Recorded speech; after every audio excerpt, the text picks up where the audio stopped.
1997 NBA Finals. Tonight, it's Game 6, the Utah Jazz versus the Chicago Bulls.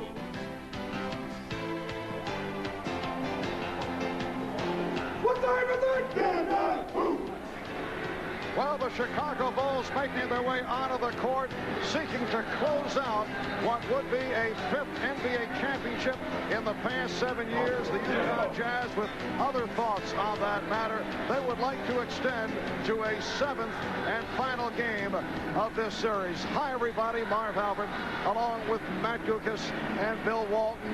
A host of subplots involved in this series. First of all, Dennis Rodman, very much in the news. NBA Showtime will have more of that in a moment. In a sit-down interview, our Jim Gray will be talking with Dennis Rodman. And the latest on Michael Jordan's physical condition.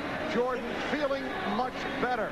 This is the scene when he arrived about an hour and a half ago. He's apparently made it back from the difficult siege with the flu. Michael saying that he is certainly over what he faced the other day, looking much better, saying he feels just fine coming off that heroic 38-point, 44-minute performance Wednesday, leading the Bulls to the dramatic finish, but Michael Jordan feeling better physically. Obviously, Matt, is just excellent news from the Chicago Bulls' point of view. Well, in sickness and in health, Michael not only wins, but he does it with style and a sense of drama. And no surprise, Michael Jordan's fingerprints all over the 3 Chicago wins. In Game 1, the winner over Bryon Russell. In Game 2, total domination. 38 points, 13 rebounds, 9 assists, punctuated with the swoop to the hoop. And in Game 5, the ill-advised double team on Pippen with just enough energy, the monstrous three-pointer. The Chicago Bulls rely so heavily on his scoring, and his ability to get to the foul line will be a key in Game 6.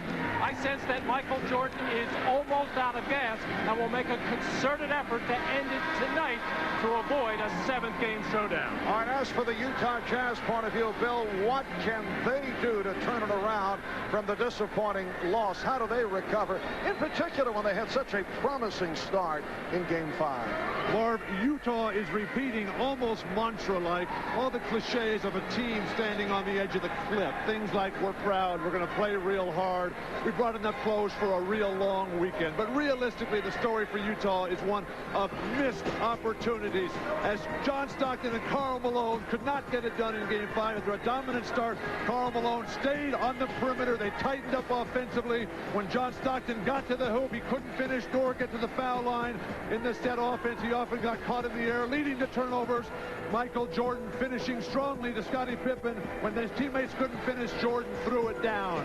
Statistical analysis for Utah shows that Karl Malone has to have an absolute huge game. 20 points and 12 rebounds is absolutely not enough. Now, the Jazz, they have to pick themselves up in the scrap heap one more time. Historically, they're not a great comeback team, but Marv, this is a team that's got to get it together right now, because there's no tomorrow. All right, so coming up from Chicago, it's Game 6 of the NBA Finals. When we return, we'll hear from Hannah Storm of the Showtime crew. More on Dennis Rodman, followed by the introduction of the starting lineup. Can I get some milk, please? She got the last one. Excuse me, I'll be right back, okay? We need 2 specials. All right, let's not take half of the bag, huh? You become a sweet taste in my mouth. Ooh. And I know you're gonna. Oh, yeah. Hi, sweetie. Got milk. Check, please. I get my license next month. When I was a kid, I figured that there was no way that thing was going to be around when I turned 16. I wanted it to die so bad. It broke down a couple times, and I was like, yes! But Dad would go to Napa, get whatever 1970s parts he needed, and boom, that leisure suit on wheels, we'd be back on the road again. He made me a deal last week. Get straight A's, and you can drive your mom's car. Thanks, Napa. Somebody make it stop. Keep your classic clean inside and out with Napa Silver oil filters, as low as $1.99. Hannah the Storm back in Chicago as the Jazz and Bulls continue to go through their warm-ups. The tip-off of Game 6 is coming up at 9:17 Eastern Time.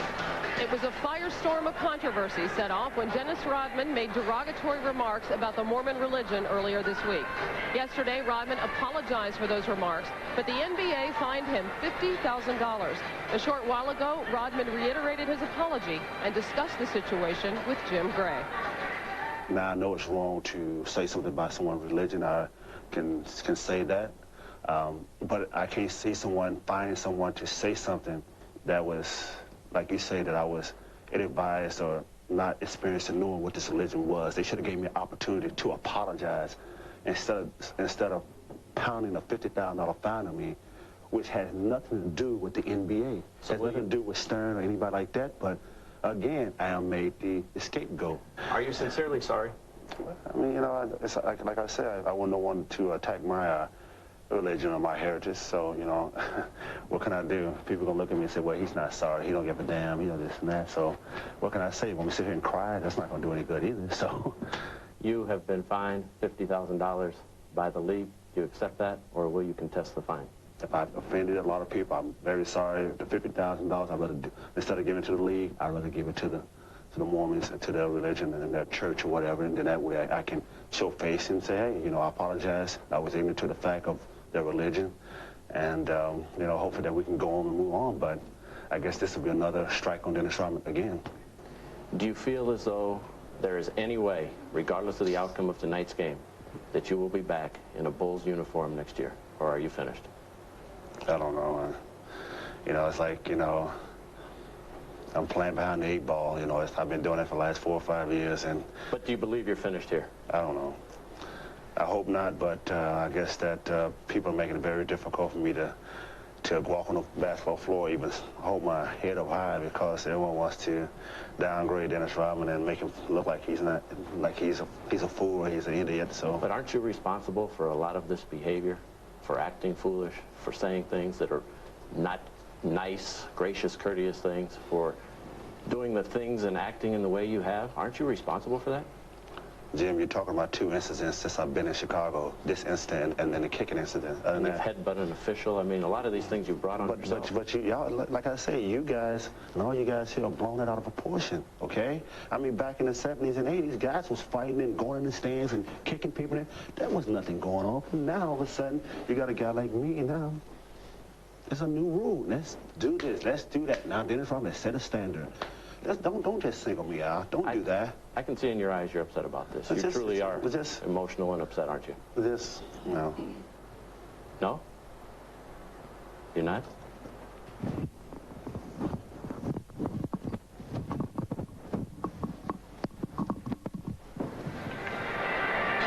An intensely frustrating finals for Dennis Rodman.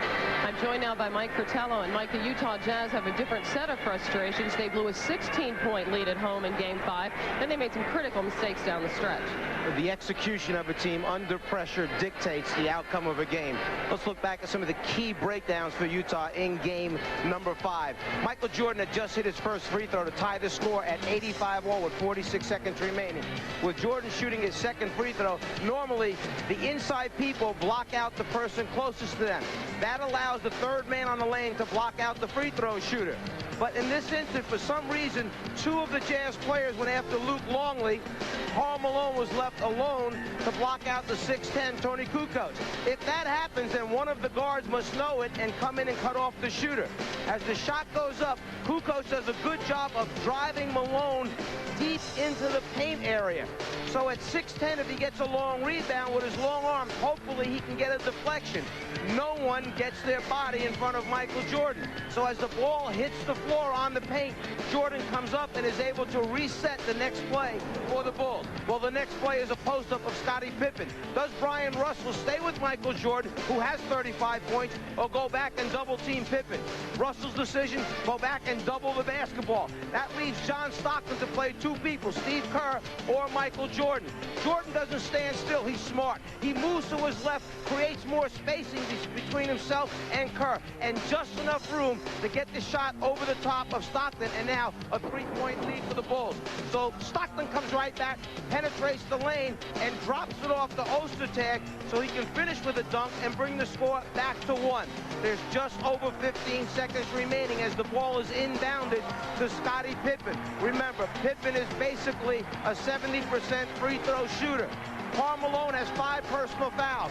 If he fouls now, he'll be out of the game. But if Pippen makes both, Chicago will be up 3 with 15 seconds remaining. They elect not to foul. Jeff Hornacek realizes someone's got to get over there and commit the foul because Karl doesn't want to do it. Pippen makes a smart play. He gets rid of the basketball before the foul can take place. Good ball movement by the Bulls. Now the dunk by Longley puts Chicago up 3 points, but now only 6 seconds remain. So basically 8 seconds were lost there. If Karl would have fouled immediately, they still would have had plenty of time to come back and get a 3 and tie it. We'll see how Utah responds tonight. Mike, we're closing in on the tip-off of Game 6, the Jazz and the Bulls. Back with the introduction of the starting lineups right after these messages.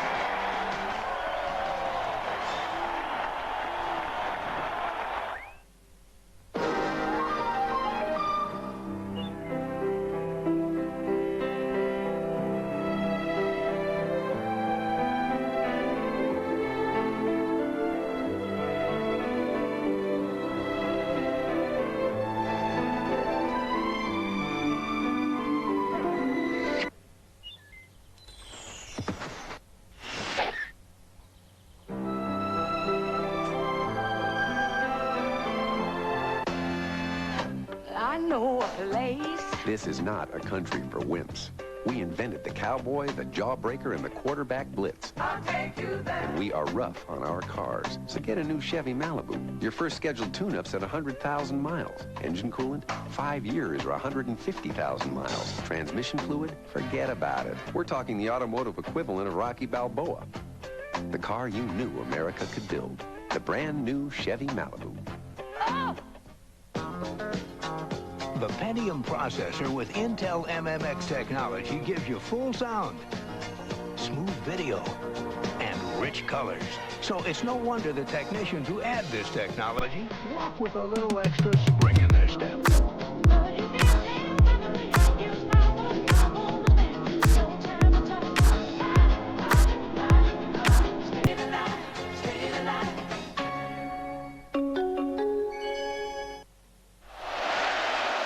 Similar to Salt Lake City, it is always a rousing scene here in Chicago for the introduction of the starting lineups. Let's go to the public address voice of the Chicago Bulls. Here is Ray Clay. Good evening, ladies and gentlemen.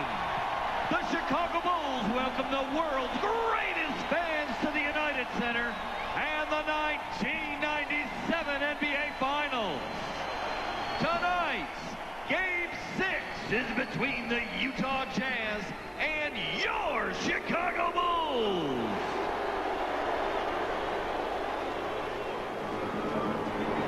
Now, let's meet tonight's starting lineup. First, for the visiting Utah Jazz. At 1 4.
mentioned at the start, Michael Jordan looking better, appears to feel better from more on his physical condition coming off the bout with the flu. Let's check in with the Dean, Ahmad Rashad. Ahmad?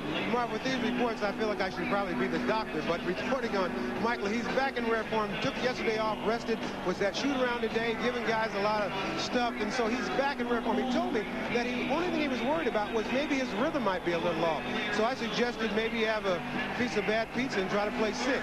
He said, bad idea, he'll play just the way he is. Marv? All right, thanks, Ahmad. Michael usually dispensing with Ahmad's suggestions. Always a wise move. I'm sure that's the last thing Michael wants to think about is pizza. Biggest adjustment that the Bulls made for Game 5 was taking the ball to the basket with Michael Jordan shooting 12 free throws and Scottie Pippen with 9. That's how they have to start Game 6. For the Utah Jazz, they've got to take away Chicago's momentum. Chicago is absolutely marvelous in finals clinching situations. They've got to regain their confidence. That'll happen when Karl Malone takes the ball to the hoop and tears it down. John Stockton has to be huge. It all comes down to the battle of the boards. Utah wins that. They've got a great chance tonight, Mark. Bill, Ahmad making reference to the pizza, the stomach virus that was suffered by Jordan, that at first it was thought might have been brought on by food poisoning, may have been a bad pizza. That had not been determined, but he is very much back here in good form this evening, and hearing it from the crowd. The officials, Joe Crawford, Bennett Salvatore, and Steve Javy. Luke Longley and Greg Ostertag getting set to go on the opening tip. Ostertag coming off a very strong performance in game number 5. The Bulls with a 3-2 lead after snapping Utah's home win streak at 23 in a row. John Stockton controlling the opening tip, and game 6 is underway. Jeff Hornacek, who has not been shooting well, he's been playing hurt. They double up on Karl Malone, and rebounded by Scottie Pippen. Good idea, but terrific defense. Rodman just bumping him with his chest, forcing the fadeaway.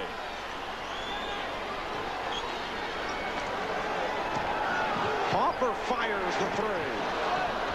And Ostertag with the rebound and was pushed in the process. Foul committed by Longley. Game 5, the big 3 for the Jazz. Very strong in the first half when they played beautiful basketball, but basically all of them disappeared down the stretch. Once again, the Bulls are opening with Rodman against Malone. And the ball to Chicago. And that time, Karl Malone not even battling for inside position, just willing to take that little shove from Dennis Rodman, pushing him out at 17 feet. If he catches there, he's got to turn, face, and think drive. And as Bill mentioned at the start, Malone coming off a very disappointing game, particularly in the second half where he hit only 1 of 6 from the field. Shot clock is down to 4. Harper able to split his way through. Well, Ron Harper started out the game with what I thought was a bad perimeter shot. Made up for it there. Shot clock winding down, challenging the rim. Russell guarded by Jordan. Stockton being played by Harper. And Stockton lost the dribble. A good adjustment by Dennis Rodman, who, as Karl Malone started to go away from the basket, your tendency and inclination will be to follow. Dennis Rodman ran very quickly, helping out on defense. Stockton, 2 terrible turnovers to start this game. That's not the way you want this to happen. You've got to get it big early. Well, Hornacek and Pippen came together, and the foul on Hornacek. Jeff Hornacek has been bothered by recurring soreness in the right knee. He says it's just a little sore. He's had it iced down and said he's been bothered by the bruise from time to time. He's had 2 very poor shooting performances, though, last game, and then 2 games ago, 1 of 9. They double up on Pippen, who was able to recover and able to get the shot away. The air ball being handled by Ostertag. Well, this is not a Utah team that will make any excuses no matter what happens. Stockton way out of his game early. But Ostertag he has the rhythm on the defensive boards. And Jordan lost it. And both clubs off to the shaky start. Stockton able to go the length of the floor, and he's tied the game at 2. Well, the key for both teams is when somebody turns the ball over or takes a bad shot, long rebound, make sure you convert like that. Get that fast break opportunity. Longley shot well throughout the series. Rejected by Ostertag. But Russell not able to hang on. He thought he took a pop from behind. No reset of the shot clock. Pippen has to fire. Shot clock was down 3. Oh, the recovery by Harper kept alive by Longley. And Stockton is on it. 3 minutes gone by, and the game tied at 2. Here's Russell for 3. Way off.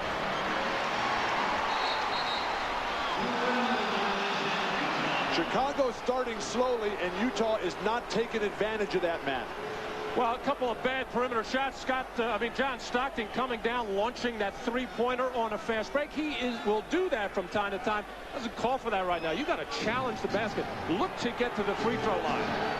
Utah one of their first 4. Chicago 1 of 7 here at the start. Single coverage on Malone. Looking for the backdoor pass, but broken up beautifully by Longley.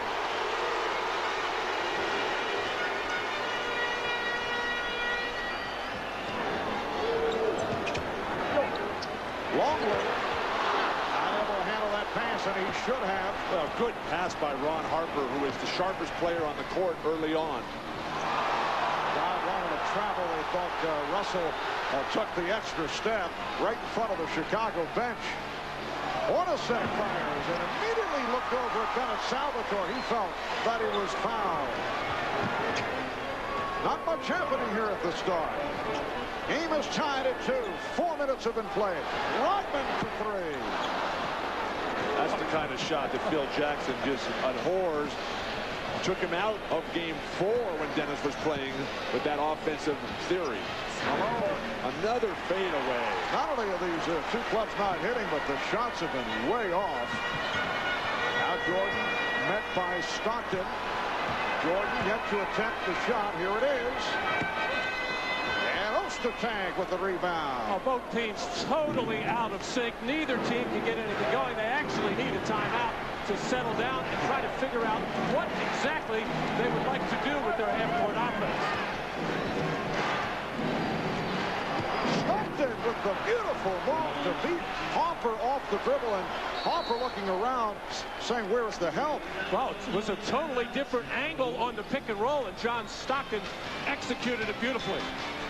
So the Bulls won for their first 9. We'll be right back. If necessary, Game 7, Sunday, 7:30 Eastern, 4:30 Pacific on NBC. Only by going alone in silence can one get into the heart of the wilderness. All other travel is mere dust and hotels and baggage and chatter.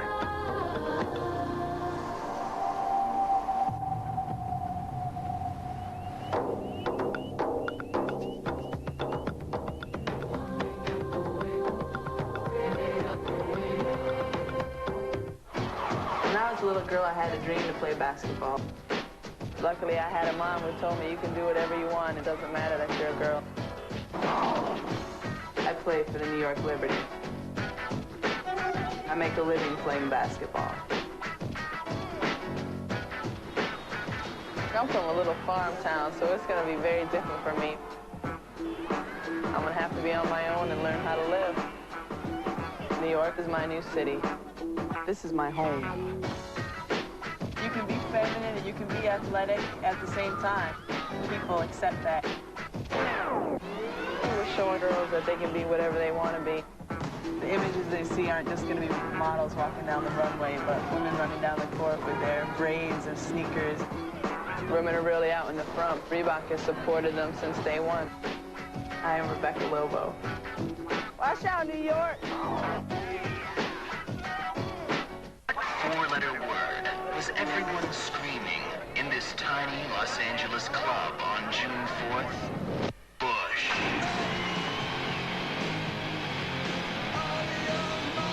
The Miller Genuine Draft blind date.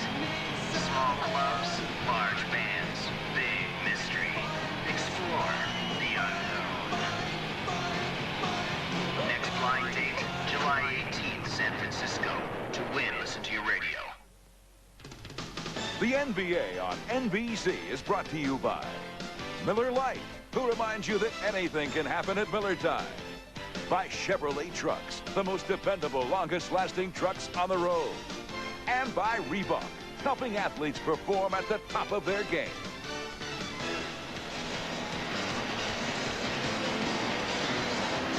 Seven minutes, 16 seconds remaining in this first quarter. A very shaky start for both teams. You see Utah up by the count of 4-2. Chicago has missed its last 7 shots. Marv, Chicago has been sluggish in the first quarter throughout. Normally, Utah has been the sharper team, but today all they've got is 2 John Stockton layups to go with John's 2 turnovers. Utah Jazz looking to tie the series, which would set up a 7th and final game here at the United Center on Sunday night. Pippen, yes. And the game is tied at 4. Well, this is a strategy the Bulls have been going to quite a bit with the taller Scottie Pippen working against just 6'4" Jeff Hornacek. It has been up and down. Malone with the outside shot, which has not been clicking. It was that little double clutch, the hitch on the way up that took it out of his rhythm. Nobody can block that shot. Just go ahead and shoot it. And here's Pippen again. This time, Scottie Pippen going glass. So the Bulls lead by 2. Bryon Russell took a lot of criticism from his coach, Jerry Sloan, for doubling down on Scottie Pippen on the key three-pointer by Jordan the other night. Last 2 posts up for Pippen, left one-on-one. Shot clock at 6. Poster tag. And Pippen with the rebound. Scottie Pippen had a solid game the other night, although the numbers offensively do not necessarily show it. Longley spinning his way and rebounded by Russell. Marv, when Jordan has the kind of game that he did in Game 5, anybody else's numbers are going to seem irrelevant. Pippen, the basket counts and the foul. So Karl Malone will go to the line, fouled by Luke Longley. Well, Scottie Pippen, shot clock winding down, just backing in till he got comfortable and just turning and shooting right in his face. Coming down in transition once again, getting the size advantage over Hornacek, kissing nicely off the glass. Talking about the Pippen numbers the other night, 5 of 17, but did a lot of other things. Take a look at the percentage of the Bulls offense. You look at Michael Jordan and Scottie Pippen regular season and on for the playoffs. Generally, that number 58% is a bit high, but when the rest of the team for Chicago is struggling horrendously like they've been, Michael and Scottie are going to shoot more often. Ouch. Oh, Malone. Draw iron, please.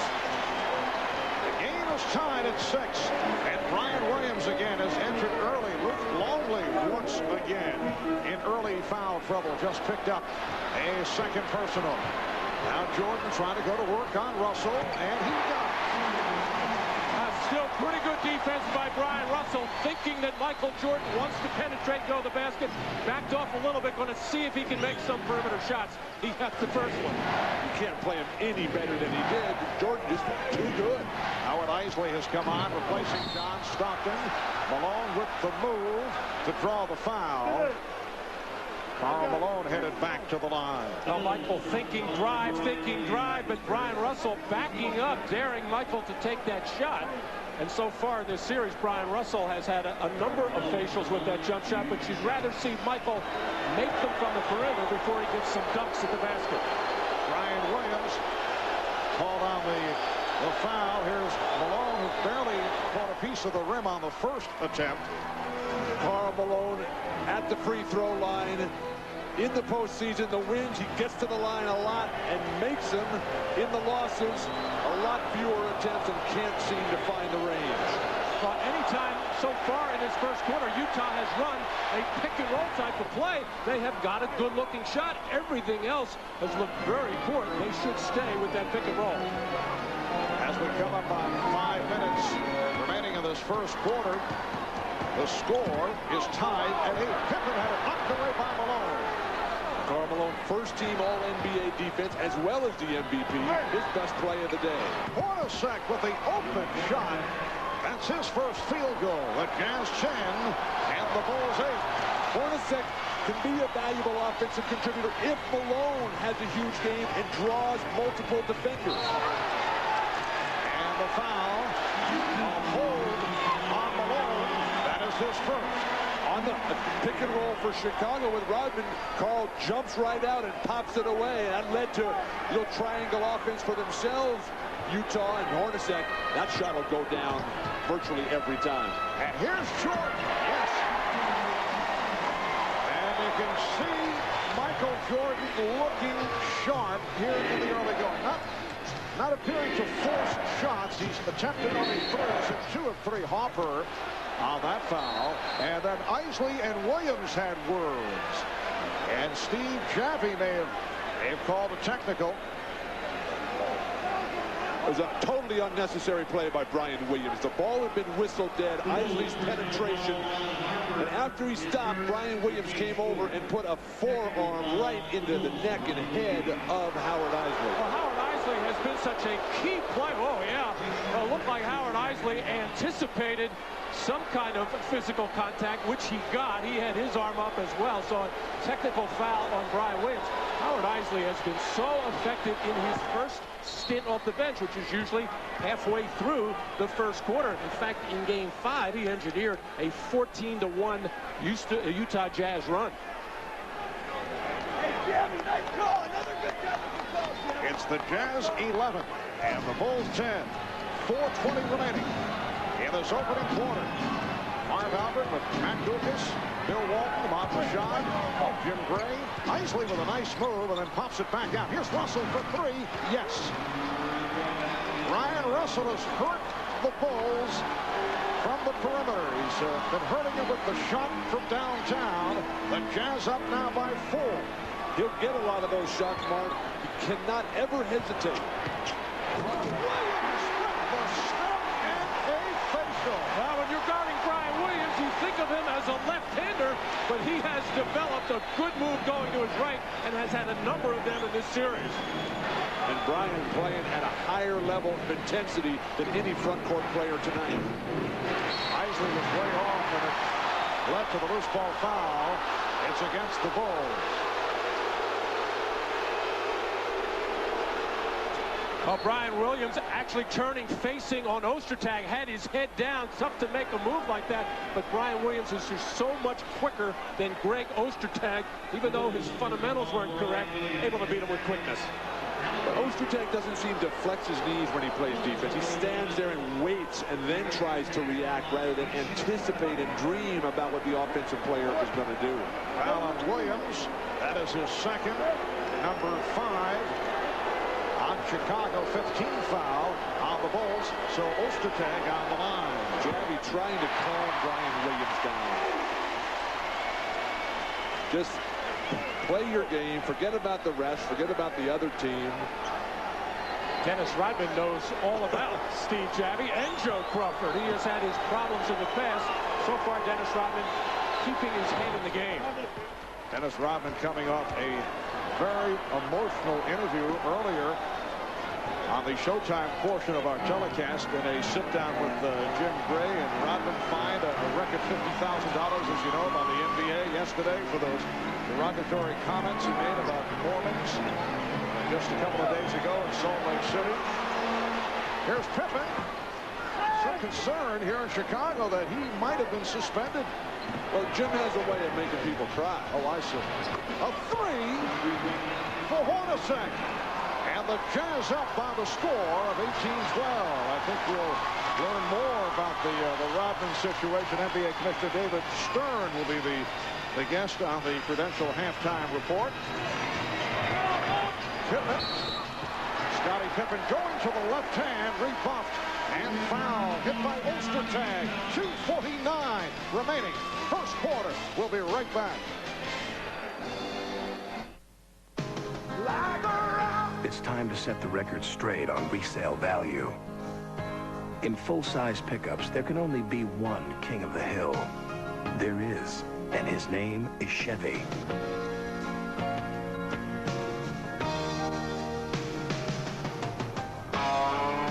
Chevy, the most dependable, longest-lasting trucks on the road. Long live the king. This is your wake-up call? This is Harry. This is Harry's delicious Egg McMuffin. This is my dad, Herb Peterson. And this is my baby, the Egg McMuffin. At McDonald's, we practically invented breakfast to go. Hot, fresh breakfast that gets you on your way. It's about giving people what they like. That's something we've done since we opened our doors. Hey, wake up. This is breakfast. And this is my McDonald's. See you tomorrow, bright and early. Michael Jordan on Life. Life is being judged every night on the highest court. It's standing up to competition and thirsting for more. Sometimes life is an easy layup. Unless, of course, you can dunk. Life is about winning. Life is about loss. Life is knowing the toughest competition you will ever face is yourself. Life is a sport.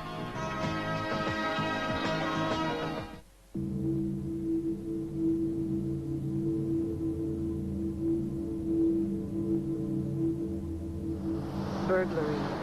There's nothing like the feeling of knowing that someone you don't know just went through your things. Allstate will help you clean up, close up, and secure your home after a burglary. Being in good hands is the only place to be. Iced tea. Iced tea. Only one will satisfy your thirst for action this fall on NBC. What do you think? Players, NBC this fall. Jeff Hornacek, an integral part of the Utah offense, feeding off the brilliance of Karl Malone down low. Jeff, who has been hot and cold, hit a jumper here off the break, and then, again, a delayed transition. Jeff, though, has been up and down here. Very strong in the first two games when he was guarding Michael Jordan. Then they switched him off to Scottie Pippen, and you see game 3 and game 5, not good at all. Jeff, again, playing with a very sore knee. But, Bill, he says the sorer the knee, the better he shoots. And for some reason, I don't know if he's trying to convince himself or not. You said that last game, too, about when you feel sick, you play better. I never felt that. I like to feel golden out there. Well, Hornacek, 2 of 11 in game 5, and then 2 games back, the 1 for 9. So he may be trying to psych himself up in that department. And don't forget, he's being guarded by Michael Jordan, one of the best defenders ever. And when Michael really wants to put the clamps on you, he certainly can. 18-14, Utah with the lead. 2:40 to go in this first quarter. A lot of dribbling. Isley, though, able to penetrate off the dribble, and it's a 6-point Jazz lead. Well, Ron Harper just having all kinds of problems with Howard Isley. The only time Harper got bailed out was when Isley took a bad jump shot. Michael Jordan off the fake. Generally, Michael will try to draw the foul in that situation, and he had Hornacek out to drive. Jordan now 2 of 4 in this first quarter. Hornacek off the double team, lost it. Malone with the recovery. And the shot clock very much alive. It's now at 8. Russell for 3. Good box out by Rodman. Chicago has kept Utah from getting to the offensive glass. They have dominated the boards in this first quarter. 1:45 to go in the first. Ryan Williams, who again came out early for the foul play. Luke Longley. Shot clock at 5. Down at 2. Jordan fires. Rodman trying to save the rebound, but could not. It's not a good possession at all for the Chicago Bulls, not running any kind of offense, just putting the ball in the hands of Michael Jordan, who, when he catches right now, is hesitating, very tentative, instead of either making another pass or make his move much quicker. Hornacek cutting baseline, and Isley went the other way to Ostertag. Williams with the rebound. We're approaching 1 minute left in the first quarter. The Jazz up by 6. Williams setting the pick. Here's Pippen, and he drew the foul. So Scottie Pippen back to the free throw line. A reminder, you can join our own NBA on NBC analyst Steve Cyber Snapper Jones. That, incidentally, a reenactment. Now, where's his tie? online analysis on NBCSports.com. And Steve answering any questions you might have about tonight's game or the series in general while providing post-game commentary. Plus, after the game, you can listen in to the post-game press conferences via AudioNet. That's live online, all on NBCSports.com during the NBA Finals. I'm really surprised at the way the Bulls have come out this first quarter with not attacking the basket. That time, Scottie Pippen was able to get there off a good pick from Bryon Williams. But so far in the first quarter, Chicago Bulls settling for too many perimeter shots. But they look like they're waiting for Michael Jordan to win it for them. But hey, they should realize that Michael's going to be a little bit tired, as you pointed out. They've got to step up. Their role players can play well here at home. They also knew that Jordan was exhausted back in Game 4. This was prior to the flu symptoms. Could be looking to conserve energy for the second half. Dennis Rodman is called for the foul as first. Harvard practice today for Utah. A very interesting thing happened. Jerry Sloan fed up with the team. They seemed really flat. After 15 or 20 minutes of the shoot-around, he just stormed off the court and said, I've had it. I'm done with you guys. Then he went back and told the media that, hey, I'm not going to get down on my hands and knees and beg these guys to play. They got to come out and want it themselves. Another psychological ploy, trying to get the spirit back for the Jazz. I think Jerry was so concerned at the performance of Utah in Game 2 when he felt they didn't compete. They weren't into it. I think he wants to make sure here on this floor that he will do something to spark them. Now to 50 seconds remaining in this first quarter. The Jazz 21 and the Bulls 16. Steve Kerr has checked in for the first time. Toni Kukoč on the floor. You saw Michael Jordan getting a rest here in the final stages of this first quarter. Shot clock at 7. Kukoč, who played a major role the other night, was pushed. Foul is called on Foster, who also just checked in. Well, Greg Foster is a good matchup, Utah. Most teams have a horrible time trying to find somebody that can guard Toni Kukoč.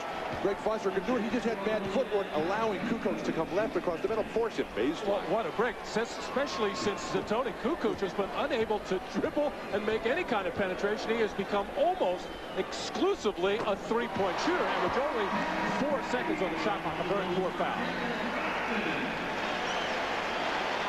And now Jason Caffey replaces Dennis Rodman. Rodman with 3 rebounds. There's Antoine Kerr coming on. Karl Malone with just 4 points, only 1 of 4 from the field. Toni Kukoč, who did a good job in game number 5. 9 points off the bench. Had that critical back tap to set up the 3-point shot by Michael Jordan. And Toni was huge on the offensive glass, which drew the ire of Jerry Sloan. Said there's no way that we can win this championship if we're going to let Toni Kukoč dominate the offensive glass. Jazz up 21-17.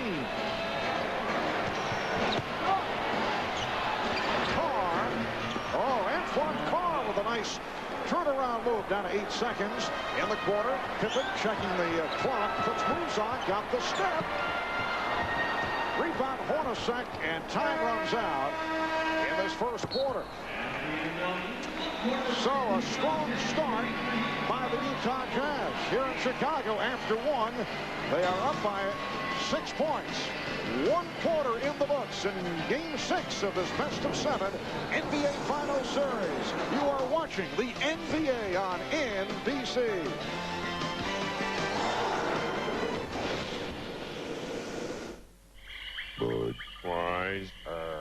I can't believe they went with the frogs. Louis. Our audition was flawless. Louis. We did the look, huh? We did the tongue thing. Mm-hmm. That was great. Louis, frogs sell beer. That's it, man. #1 rule of marketing. The Budweiser lizards. We could have been huge. Hey, there'll be other auditions. Oh, yeah, for what? This was Budweiser, buddy. No. This was big. Those frogs are gonna pay. Let it go, Louis. Let it go. This dish is gonna change my life. I like you better already. Turn it on, turn it on. And now, I give you... game time. Heidi? They said it was on satellite TV. It's on DirecTV. DirecTV? You don't have DirecTV. You got height. Only DirecTV delivers more sports than any other mini-dish system. If you don't have it, you're gonna get it. If you squint, you kind of looks like John Elway. DirecTV, satellite TV at its best.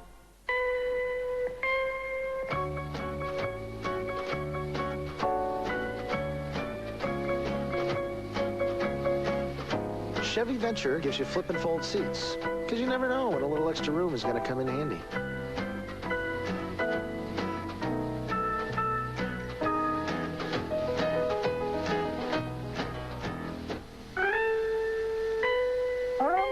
The all-new Chevy Venture is here. Let's go. With the Dow at the level that it is today, it is difficult to find attractive values, but we work diligently every day looking for them. Utilities, if you choose them right, and we feel like we do that at the Prudential Utility Fund, can provide a very good conservative equity option as long as you have a long-term holding period. With the stock market having been as strong as it's been for as long as it's been, and with the bond market at relatively high real rates of return, bonds start to look really attractive as an alternative investment.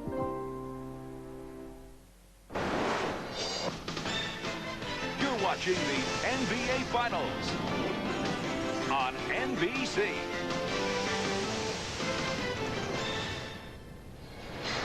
Welcome back to the United Center in Chicago. Well, down through the years and in NBA history, there have been a host of sensational dynamic duos, Jerry West and Elgin Baylor. How about Kareem Abdul-Jabbar and Oscar Robertson? They combined for a championship in Milwaukee, and a couple of pretty good duos in this series, Jordan and Pippen, Malone and Stockton.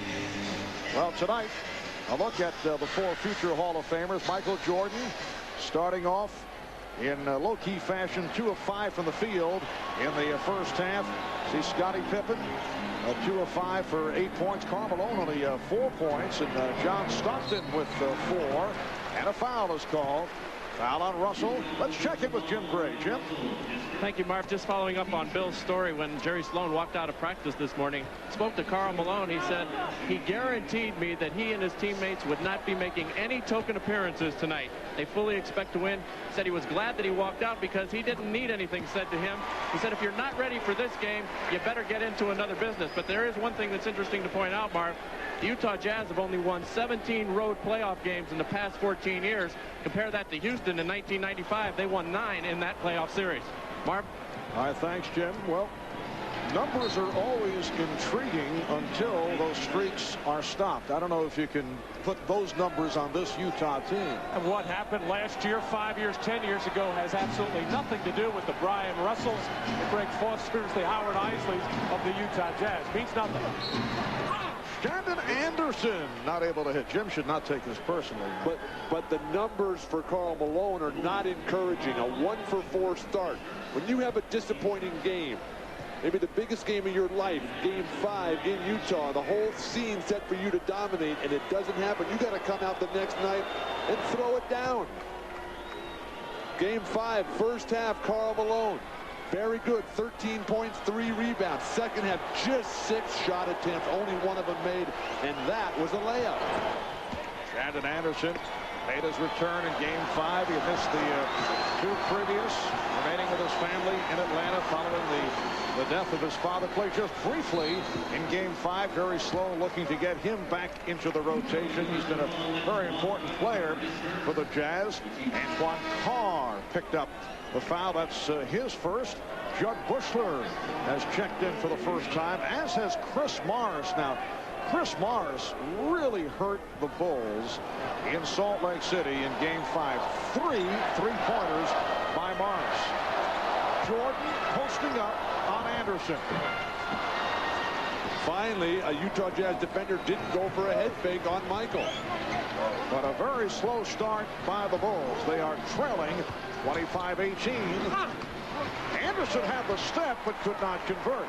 Remember, in the first half, in game number 5, the Bulls were down by as many as 16 points. Kukoč. And that's when Michael Jordan got it going, scoring 17 points in that in that second quarter. But the Jazz have done a good job of taking the crowd out. This is the strongest crowd we've seen in the finals here at home for Chicago. Now they're sitting down. And a holding foul on Steve Kerr. Well, the normal procedure for the Bulls is to try to force that pick and roll down, try to force John Stockton to the baseline.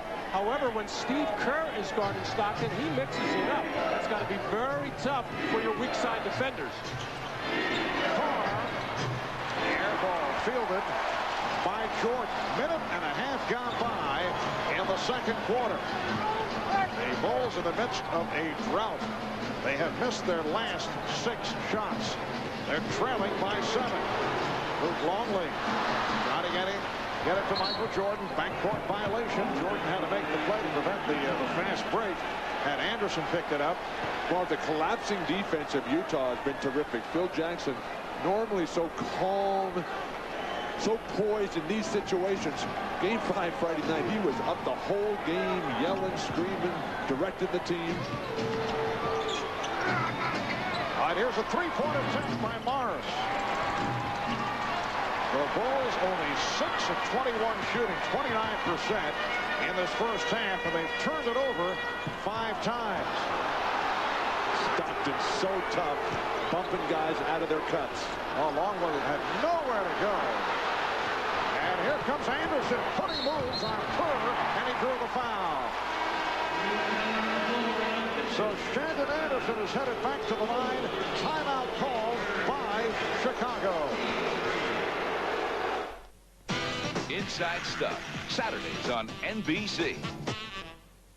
I'm not interested in the shack up here. I'm looking for the shack right in here. Ladies and gentlemen, please welcome Shaquille O'Neal. Shaq. Who's the big man that slams the world with just one hand? You damn. This is the one that's going to make it. You play a mailman in this. It's called The Shack is in the Mail. Can't quite put my finger on it. Dig it? Something just ain't right. Only seconds left. Shaq puts up the shot, and it's...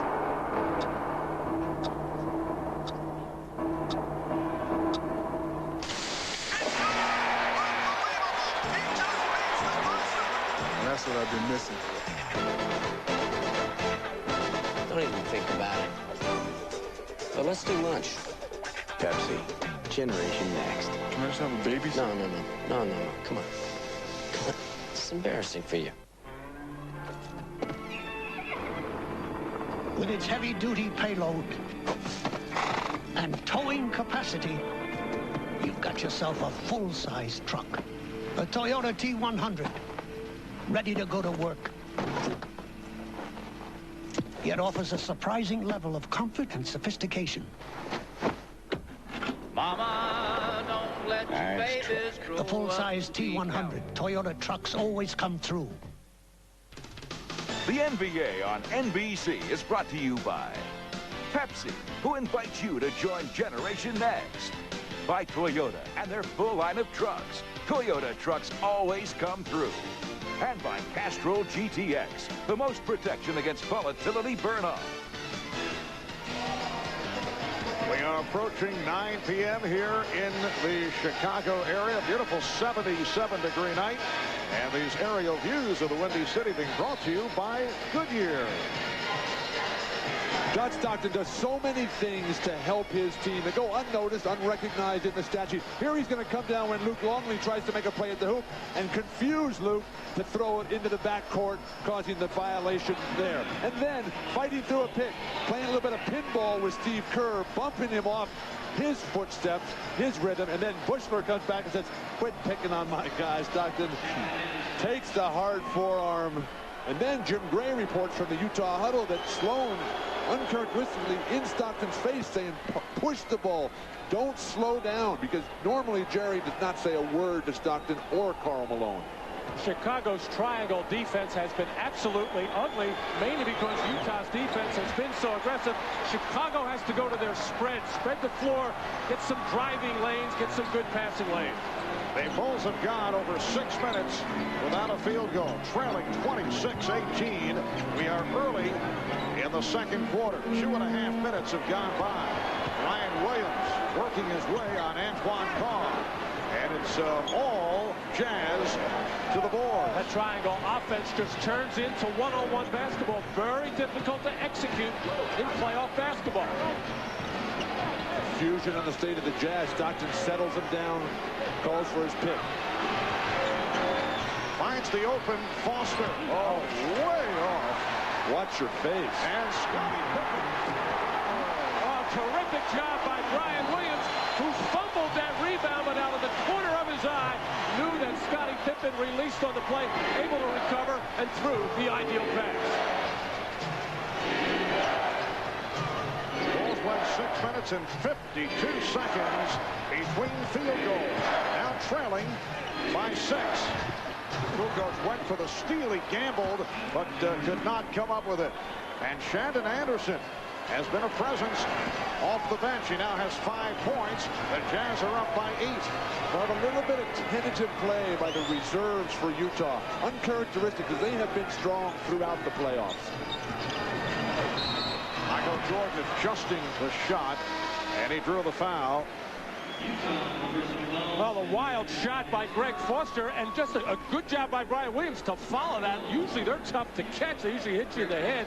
And a smart play by Pippen just to keep on going as Bryon Williams gathered himself to make the play. But isn't that why you coach them? To keep their hands above their shoulders, to anticipate the ball coming off wildly.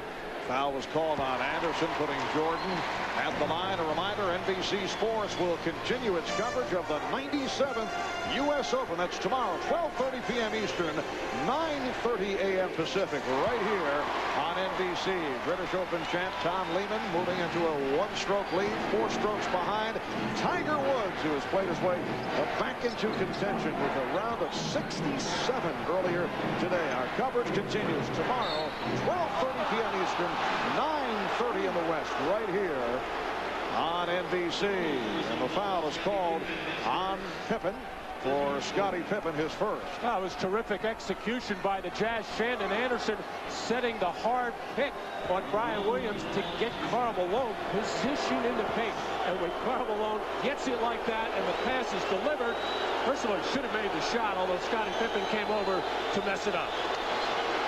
But Matt, the game is getting a lot more physical the last couple of times down. Karl Malone working his way into the paint. You see in the 2 wins, great conversion percentage. In the 3 losses, horrible on the jumper. 9 for 35. That will not get it done.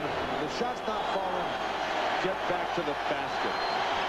And Malone is just 2 of 5 at the line and missing badly. Utah 28, Chicago 22. Both clubs struggling in this first half. Here's Steve Kerr. Bryon Williams lost it. Morris has a 3-on-2. Stockton finding Anderson. Malone. Rebounded by Williams. Karl has no sense what the defense is, where it is. Pulling the trigger way too quick. But his defense is saving the team. Bulls very fortunate to maintain position after it was knocked away from Williams. Shot clock is out of 5. Kukoč off the double. He thought he was fouled. Stockton running the floor. Bulls able to get back. Open opportunity for Anderson. And back comes Jordan. Here's Michael Jordan.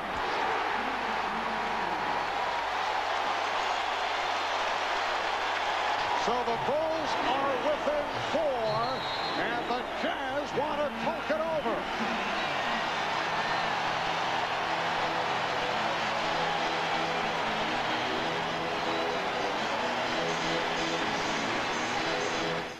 I climbed each charted course, I traveled each and every highway, and much more than these, I did it my way. There's over 2 million miles of paved road out there, but you're not obligated to drive on any of it. Tacoma 4x4. Toyota trucks always come through. New Buffalo Crispy Strips from KFC are boneless all-white meat chicken. But will they fly in Buffalo, home of buffalo wings? Very good. All right. Not bad. The Colonel, he must have been born in Buffalo. Now try this Buffalo Crispy Strip meal, just $2.99.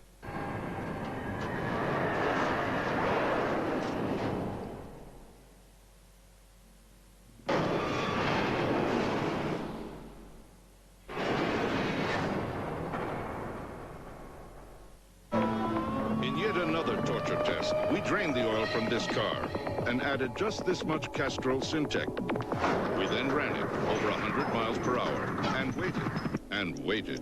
You see, Syntec has a unique molecular structure that bonds to engine parts. And if a little Syntec can protect under these conditions, imagine what a full oil change can do.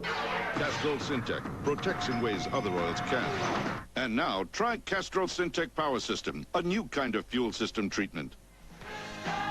Zhang Haisha learned how to play in the Chinese province of Henan. Lisa Leslie learned her skills on the courts of Inglewood, California.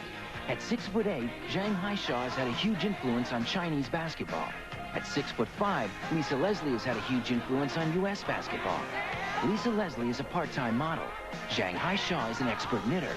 Together, they make a formidable front court for the LA Sparks. The WNBA, we got next. Tiger Woods roared into contention with a sizzling 67. Now he'll take on Tom Lehman, Ernie Els, and more. The U.S. Open, tomorrow at 12:30 Eastern on NBC. This second quarter has been very physical. The officials letting them bump and bang. Very few this is in fact the only fast break opportunity for Chicago in this fifth half. And it's not even a number situation. 3-on-3, but when the guy with the ball can do that, you don't necessarily need numbers. As Michael Jordan took it strong to the hoop. So far from the field, Michael, 3 out of 7. And Michael has brought the crowd back into the game on their feet throughout the timeout. But Scottie and Michael are the only players contributing. They've got 19 of the Bulls' 24 points. The Jazz only 2 of their last 12. This after a 7-minute drought that the Bulls went through. Not able to hit a field goal for nearly 7. 34-second buzzer went off. Phil Jackson of the Bulls claimed that shot should not have counted. But it does. Bryon Russell with a 3. The players have to adjust to what Matt was talking about. The refs aren't going to call anything. Michael's the only player that sensed that at this point. Utah by 7. Jordan for 3. And rebounded by Morris. Chris Morris continues to play well. This time put the brakes on. Bad pass. And the steal and save by Kukoč. Offensive foul on Scottie Pippen. Trying to free up Jordan in the back court with a little bit of a screen. Phil Jackson extremely upset with the lack of call here. And Scottie Pippen just pushed Bryon Russell over. And that's number 2 committed by Pippen. Stockton setting it up on Kerr. Trying to use the screen. Russell for 3. Yes. Beautiful setup. Malone came over to set that wide pick up high, and it freed up Bryon Russell. Are the athletic role players for Utah. Anderson, Chris Morris, and Bryon Russell are playing terrific. Oh, that's a good block there. Tough call against Chris Morris. Well, the foul on Morris. Scottie Pippen coming down to double team. A good gamble there with the shot clock winding down. But Karl Malone delivering just on time to Russell. And then once again, Scottie Pippen rotating to the open man, leaving his man alone, as Bryon Russell is almost too open. Well, Scottie Pippen's playing the kind of defense that Bryon Russell was playing early in the series. Gambling, trying to make every sort of steal. Bryon Russell, Chicago native. Spent his early years here in Chicago, then moved to California, began playing basketball at the age of 11. He's hit 3 of 5 now from three-point range. The Jazz up 34-26. Well, that kind of gambling defense by Scottie Pippen, which was so important in the fourth quarter of Game 5, very effective because the Jazz didn't read, react, or able to convert those open shots. Ryan Williams trying to draw the charge. Morris with a bad pass. Utah getting back. They double up on Pippen, who finds Kukoč. Took advantage of the mismatch against Stockton. So that's the first foul charge to Stockton. Marv, what makes it so difficult to ever have a chance to beating the Chicago Bulls is how versatile they are. Besides Jordan and Pippen, you got Rodman and Kukoč and Bryon Williams, all who are 6'9", 6'10", who can handle the ball, drive to the hoop. Kukoč playing a lot better in the finals here. You see it in the Eastern Finals against Miami, could not find the basket, but now pretty much there from three-point land, although his overall percentage is low. At least in this ball game, Toni Kukoč is trying to do some things inside. Ran a little post up earlier. That time on the break, going to the basket. He just can't settle for the threes, despite the fact he is shooting them so well. Just under 5 minutes remaining in the first half, and the Jazz leading 34-27. Malone got position and was fouled. That's number 3 on Bryon Williams. Bryon Williams so frustrated. That's an outstanding pick by Shannon Anderson, and that's what sets up Karl Malone with that excellent position. But as strong as Karl Malone is, for years and years, he's been able to finish off that play with a score and a chance at a three-point play. I didn't think Bryon Williams hit him hard enough to force the miss. I sense a little bit of lack of confidence in Karl Malone, the way he's missing those easy shots around the basket now. It's been like that from throughout the whole series, with the exception of Game 3 for Karl Malone. This burden of carrying that MVP has been very tough. And in the 2 wins, you see what a difference. 30 points a game, the good shooting, especially from the free throw line. And when he struggles, the Jazz certainly do as well. And Malone, a 76% free throw shooter during the regular season, is struggling at the line. He's 2 of 6 at the line tonight. Dennis Rodman has just returned, able to collar his 4th rebound. So Utah up by 7 with just under 5 minutes remaining in the first half. Rodman being challenged by Malone to take that deep shot. Shot clock at 3. Here's Jordan putting moves on Malone and fouled. Well, Karl Malone went outside to defend on Michael Jordan and picked up a second foul. You could just see the electricity in the arena light up as soon as the MVPs matched up for one of the few times this series, and Michael took him off the dribble. He just has, Jordan, an unbelievable sense of when the guy is off balance, and the MVP chant has started up here in Chicago. And obviously Karl Malone very unhappy with that call by Steve Janvey, with all the banging going on. He's going to say, are you going to call that? The hand is part of the ball, and normally you would get that call, but of course it's Michael Jordan shooting it in the United Center in Chicago. Both teams are over the foul limit with lots of time remaining in the first half. Just 4 minutes and 15 seconds to go, and both teams have hit the 5-foul limit. Off-balance shot, and a bad one by Russell. Shannon Anderson did not hold the screen, and that kept Bryon Russell from getting open. What a pass, Jordan. And Pippen is stripped. Last touch by Bushlow. Steve Janvey went flying over the far side as he made the call. What a recovery by John Stockton as Jordan made the play. It looked like Stockton was out of it as he tried to get in front of Michael Jordan. Didn't quit on it. Recovered enough to knock it out of the grasp of Scottie Pippen and hustle down the loose ball. Well, Bushler could have been called for a foul there. Janvey said, forget about it. Just let him go. Utah ball in the bounds. Malone, the off-balance shot. Karl Malone, 1 of 6 from the field. That was his second half total the other night in Salt Lake City. 1 of 6 from the field, 2 of 7 at the line. It has been a horrendous first half for Karl Malone. Now here's Jordan putting moves on Stockton, and way off as he tried to adjust. Let's check in with Jim Gray. Jim? All right, Marv, after that last shot, Jerry Sloan walked down to the end of the bench here, and he screamed to all his players, what is he doing? He, referring to Malone, didn't get any answers. Marv? All right, Jim.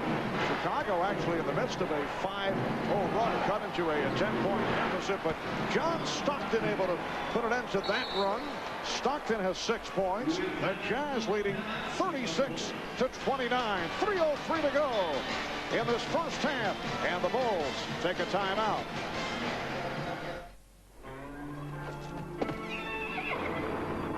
With its heavy-duty payload and towing capacity, you've got yourself a full-size truck.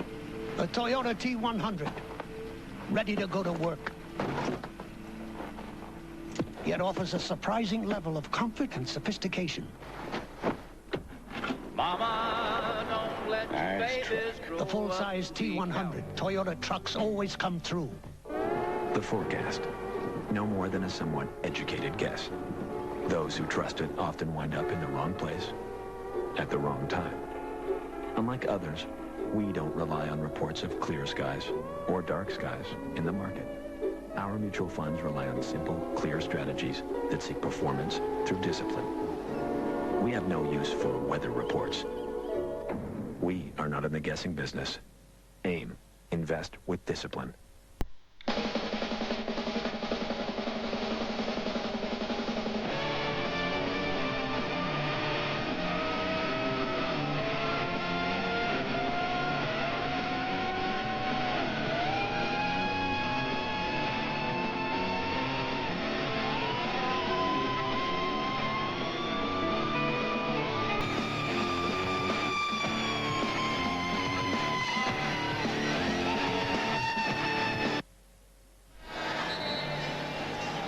Utah leading by 7, mainly because the pick and roll has been very good to them in this first half, and Steve Kerr has been forcing it over the top. Scottie Pippen not coming over to help out, and that's why Phil Jackson was so upset, as he wasn't happy with Steve's defense or Scottie Pippen. Pick and roll for the Utah Jazz in the first half of Game 5, the decisive game so far. Very effective. They went away from it in the second half and could not convert whatsoever. And Karl Malone struggles. They had the picks going. The roll was not happening. 2 for 7 from the line. Ouch.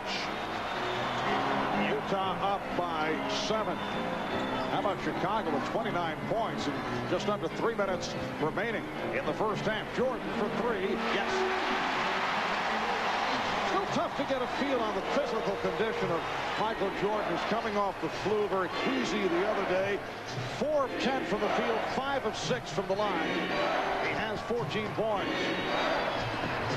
And the funnel by Malone. So Karl Malone with only his second field goal, and it's the Jazz by 6. I think Michael has been conserving himself throughout the series, picking his spots. It's usually second quarter, fourth quarter where he turns it on.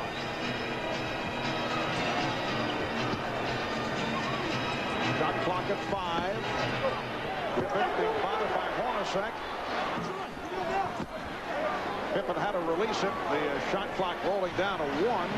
Here's Stockton. And Kerr with a good job to stop the dribble. Hornacek trying to shake off Pippen. We're just under 2 minutes remaining in the first half. Here's the pick by Malone. Hornacek. And will it count? No. Joe Crawford said shot. The foul before the shot attempt called on Scottie Pippen. A reminder coming up at halftime. The Prudential halftime report will bring you a comprehensive look at the history of women's basketball with the WNBA set to debut a week from tomorrow. Hannah Storm, Peter Vesey will be joined, as we mentioned, by NBA Commissioner David Stern. We'll talk about that and other topics. And also we'll have an update on today's second round of the U.S. Open Golf Championship. It's all ahead on the Prudential halftime report. NBA Commissioner David Stern warming up for his little halftime session. Well, even though Utah has the lead right now, a lot of the numbers in favor of Chicago, particularly on the glass, where Chicago leads by 5. Utah only has 2 offensive rebounds. And then at the free throw line, where Utah is just over 50%, where Chicago is really stroking it from the line and getting more attempts. And you see the numbers: Utah 10 of 18, Chicago 13 of 16. Longley could have been called for the travel with that extra step, and it led to the turnover, but Anderson could not convert, and a foul. Longley going for the block, but instead he's picked up his 3rd personal. Toni Kukoč got back on defense, and I thought he fouled Shannon Anderson on the play, as he felt so too, and was surprised that no whistle came, and then quit on the play. You keep playing till the whistle blows. There's the hack by Toni Kukoč. Expected a whistle there, and everybody seemed to stop but Karl Malone. It has been a very long first half for Luke Longley. And the same can be said of that man. Now 2 of 8 at the line. You look at Karl Malone at home. Huge numbers during the playoffs and great shooting. Gets out on the road where the Jazz, as Jim Gray reported, have not been a successful franchise in the playoffs. The numbers just aren't there, and they don't win when he doesn't have the big nights. And in the second quarter, at the line, Malone is now 1 for 6 in the second quarter. The Jazz 41 and the Bulls 32 as this first half winds down. Marv Albert, Mac Dukas, Bill Walton. Here's Jordan. Hornacek with the rebound. And Stockton pushes it down. Ball now being played by Caffey. Foul. It was waved off. Basket will not count. Jason Caffey called for the personal. Chicago over the foul limit. So once again, Karl Malone heads to the free throw line. Well, the Chicago Bulls finishing up this second quarter with a very small team. You got Scottie Pippen with 3 fouls. Luke Longley on the bench with 3 fouls as well. No shot blocking out on the floor for Chicago with the exception of Michael Jordan. Utah should be forcing inside, taking it to the rim. Well, it's one of those situations, and obviously both you fellows have had experiences at the line. Not only is Malone missing, he's now 3 of 10. He is missing in every conceivable variety. He's coming up short. He's shooting strong. He's off the side of the rim. That was the strong point of my game, Marv. The inconsistent free throw all over the place. But Karl, the way that the big guys are bodying him out of there on the low post, forget the outside pivots. Use an inside pivot, turn and face, create some space, and then find a little short jumper. And the Jazz by 10. It matches their biggest lead of the night. 45 seconds remaining in the first half. Jordan trying to put moves on Anderson. And then met by Hornacek providing help. Kukoč for 3. Toni Kukoč hitting from downtown, from deep in the corner. 42-35 the score. The Jazz with the lead. Michael Jordan is so good. What a perfect pass after he was completely shut down. A thing of beauty to watch. And for Kukoč, his first field goal. Malone from Stockton. John Stockton with the one-hop setup. Down to 12 seconds remaining in the half. The Jazz by 9. Jordan setting up for a final shot, directing traffic. Out of 3. Here's Jordan getting the step and hitting. 0.6 of a second remaining. Oh, Malone and Rodman bumping each other. Joe Crawford on the scene immediately, indicating at least one technical, and then checking it over. Let's see.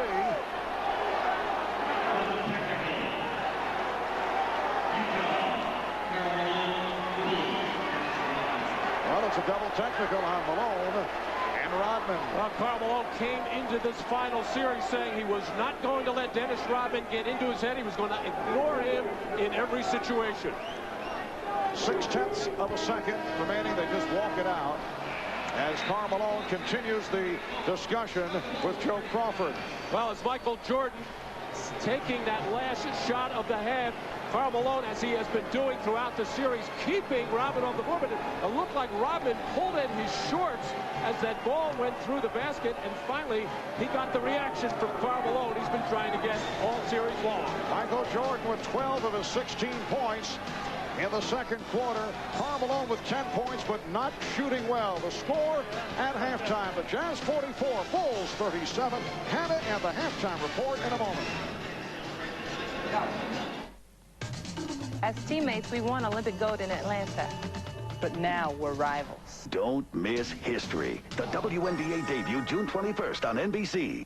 I miss the earth so much. I miss my wife. On such a time.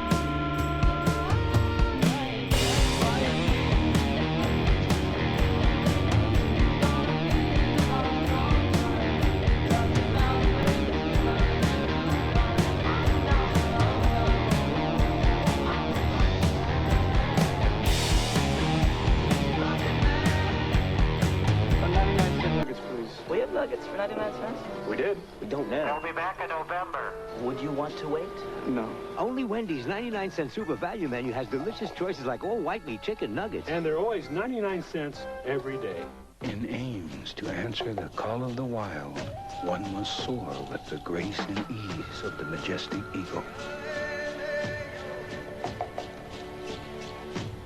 Have the heart and soul of the mighty bear.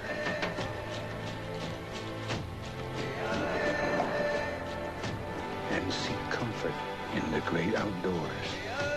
It is here that our ancient spirits find a balanced path in our civilized world.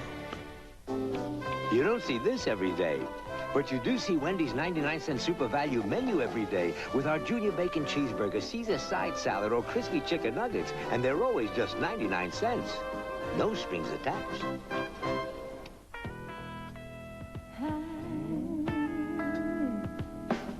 The only one who could ever reach me was the son of a preacher man.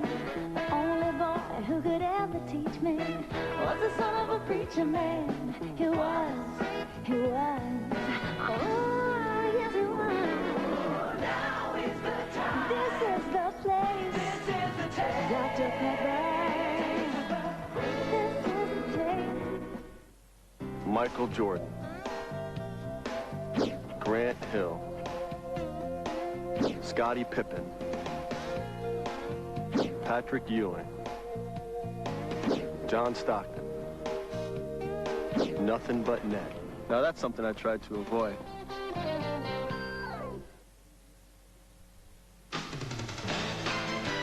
This is the Prudential Halftime Report, brought to you by Prudential, bringing strength and stability to America's families through insurance, healthcare, real estate, and financial services. Halftime of Game 6 in Chicago, the Jazz leading the Bulls 44-37, despite a terrible first half by Karl Malone. 3 of 8 from the field, 4 of 11 from the line for 10 points. Michael Jordan leads the Bulls with 16 points and 6 rebounds. Hi everyone, Hannah Storm back in Chicago. A week from tomorrow marks the debut of the WNBA. And looking ahead to this event, we should also reflect on the journey of the sport of women's basketball, what it has taken to reach this point. It has been a long road to acceptance and recognition for the women who play the game.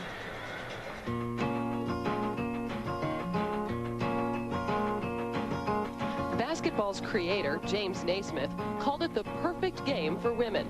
And women at all levels have been playing basketball for more than a century.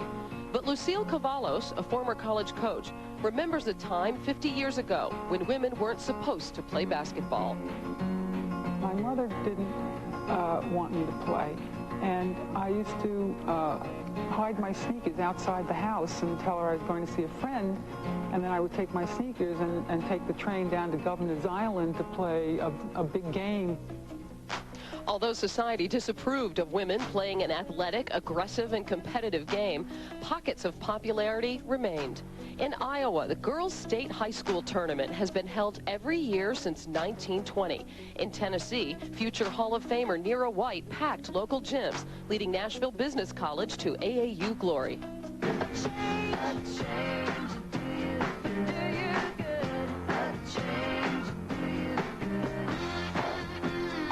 Enter the 1970s, and a revolution in women's sports was sparked by congressional passage of Title IX. This groundbreaking legislation mandated equal funding for women's sports in schools. In its wake, a generation of college standouts emerged who gave the evolving game of women's basketball a recognizable face and name. Women like Carol Blazejowski, the prolific scorer from Montclair State, Ann Myers, UCLA's first female scholarship athlete, Old Dominion guard Nancy Lieberman, and in the 1980s, the incomparable Cheryl Miller of USC. In 1978, the first professional league debuted. While many of the game's biggest names took part, the WBL and its successors attracted small crowds and was interest from advertisers.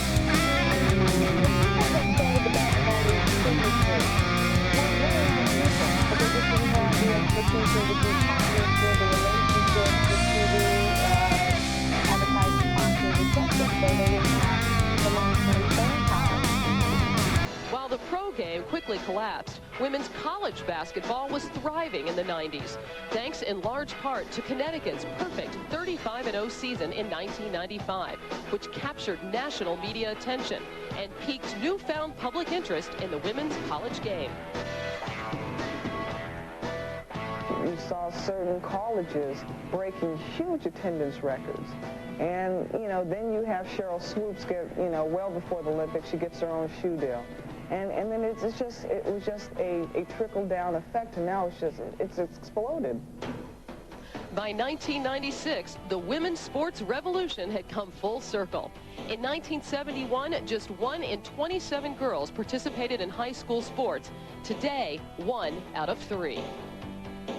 The coming of age of the female athlete really happened with team sports. I think women were always accepted as individual athletes, but the real acceptance came when people could embrace a woman athlete that was perceived as playing a men's game and playing it just as well, and with just as much excitement. A quarter of a century after the passage of Title IX, women's team sports in the USA invited the world to their coming out party at the 1996 Olympics in Atlanta. The U.S. women captured team golds in softball, soccer, and basketball. Their success created an outpouring of unprecedented public enthusiasm and media interest. The women's Olympic team really did a lot to catalyze interest, created a tremendous foundation for us, and created the momentum that you really need to get things going. There was enough momentum for not 1 pro women's basketball league to be formed, but 2. And 3 television networks will be broadcasting WNBA games. Commercial time in these broadcasts is already sold out for the entire season, an exceptional record for a startup league, male or female. The opening tip is just 8 days away.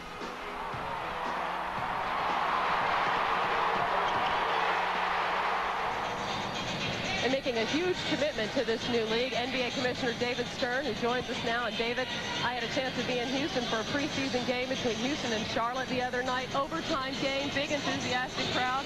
What are your goals for this new league? It's exciting. We just want people to see what a great game women's basketball is. We think the sponsors accept it. We know the fans will.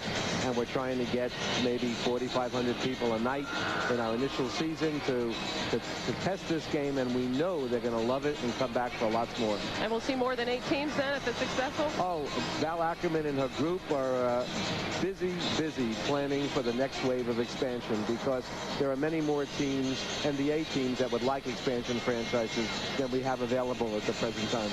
Okay, well, in just a moment, Peter Vessey's got next. He's going to join us as we continue to speak with Commissioner Stern. First, a message from Prudential and a word from the NBA.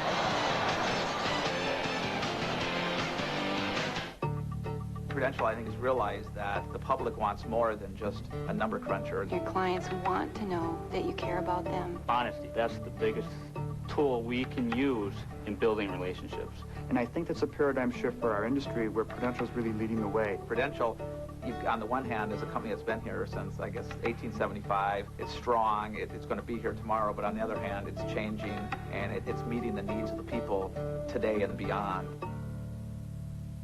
I've always been what you call a free spirit. I just love having a good time. And I guess that's how I play basketball too. She's one of the best point guards in the world. Just ask my coach here in Germany. Yeah, that's true. I play basketball all over the world, and I'd go anywhere for a good game. From way outside. Now I'm ready for my biggest challenge yet, the WNBA. See you in America. Watch Michelle Timms in the Phoenix Mercury this summer.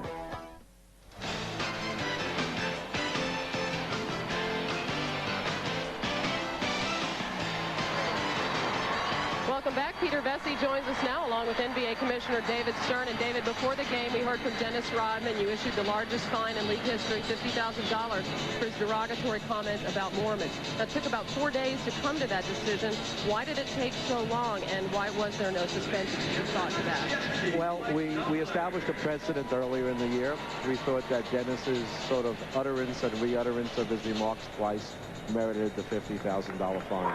I think the apology is appropriate. I wish it had come a bit sooner. You established the precedent then with the remarks by John Calipari and David Halberstam? Right. It's a privilege to play in the NBA, to be associated with. It's not a right, and you don't have the right to say anything you want to say. David, as we all know, Phil Jackson has an unconventional clause in his contract that allows him to negotiate with other teams. Is it good for the league, good for the team, good for Phil to have that distraction? And why did the league approve it? It slipped by us. Okay? Need admission on television. The answer is it won't be any more contracts. Okay. Contracts, as we all know, are out of control.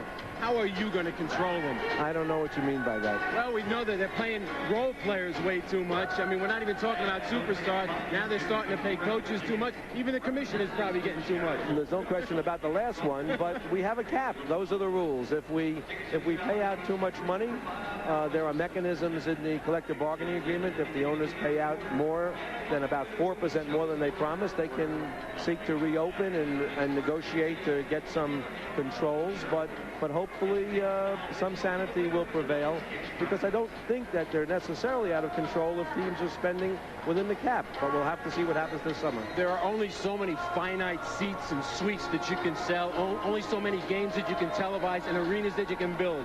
Where is the money coming from, David? First of all, we're going to have them cut salaries on the NBC staff, okay? Talent is getting too much.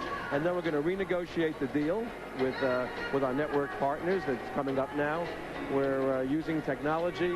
We're looking at the WNBA. And I guess most important, global.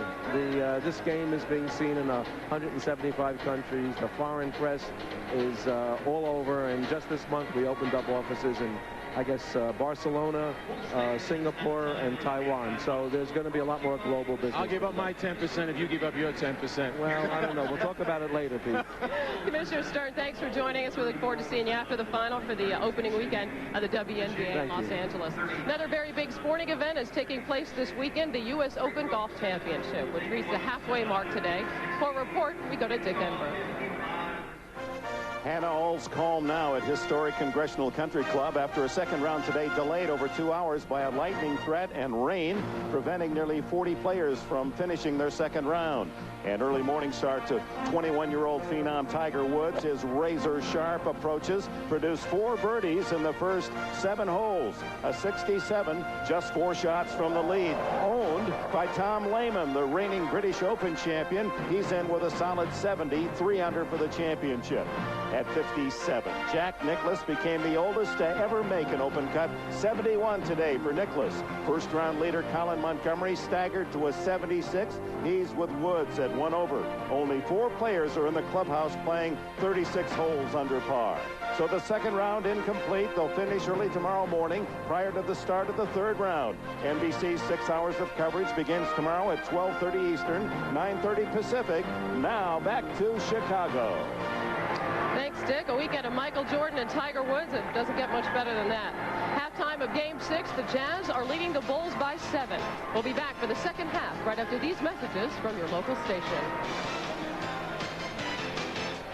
This has been the Prudential Halftime Report, brought to you by Prudential, bringing strength and stability to America's families through insurance, healthcare, real estate, and financial services. Every Saturday, Miss Parker's got it in for the Pretender. She's so mean and nasty. Talking about Miss Parker, don't you know? Don't you know? Where is he? Get him! Girl, you're so dangerous. You're so mean and evil, girl. Find him. Oh, why you got to be so bad? Why you got to be that way, girl? That's just the way I like it. This game is brought to you in part by Ameritech. You want to share a thought, set up an appointment, find an old friend, or learn a new fact. With Ameritech, you can do it all without a worry, because our reliable local network makes every connection work. And we do it all at the right price, with innovations like call packs. You can talk as long as you want for one low monthly price. At Ameritech, we make the local connection between people work. Stick with what works. Ameritech, your link to better communication. Scotty, you're at the big dance, the championship series. What are you thinking? Well, at Montgomery Ward, get a Maytag, GE, or Whirlpool with free ice maker. Your choice, $5.99. A GE or Whirlpool side-by-side, your choice is $9.99. Okay, a Panasonic 32-inch stereo color TV is only $7.49. What a team, Montgomery Ward. You can roll the back seat on a Dodge Caravan this way That way, to the garage, out of the garage, every which way. Even the price is easy to handle. During the National Dodge Sale, you'll find all kinds of great offers on Dodge Caravan, including up to $1,000 cash back to close the deal. Caravan, the new Dodge.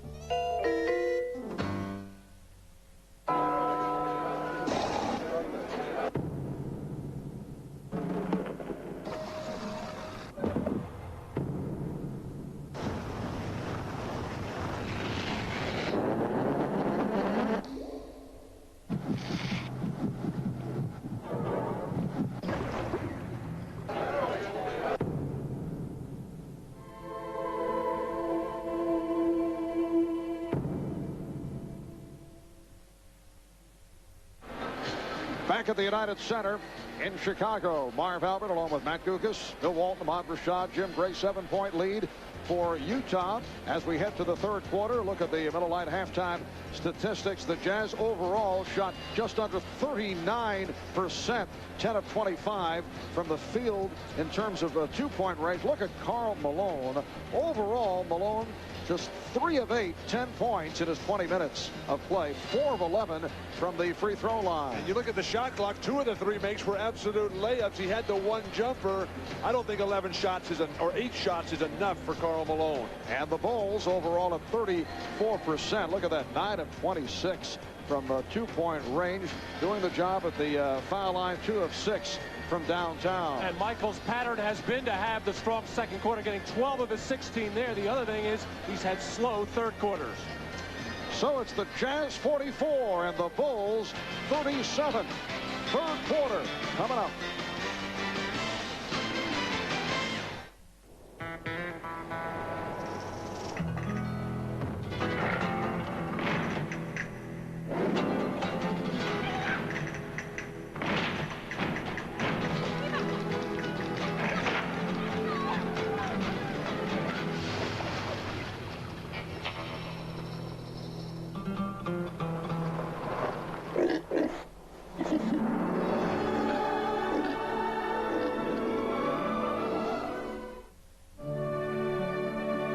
Today, there are more than 14 million places throughout the world where you can buy almost anything without cash, without checks.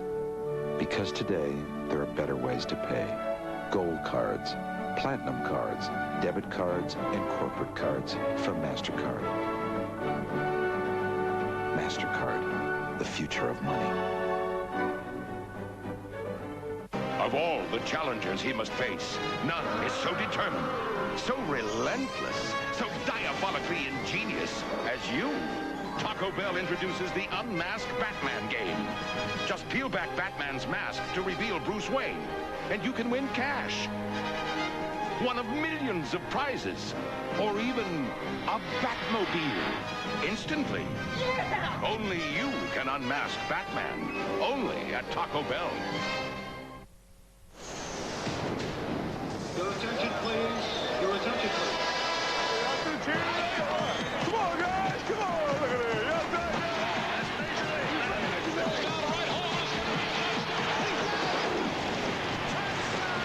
Let's go.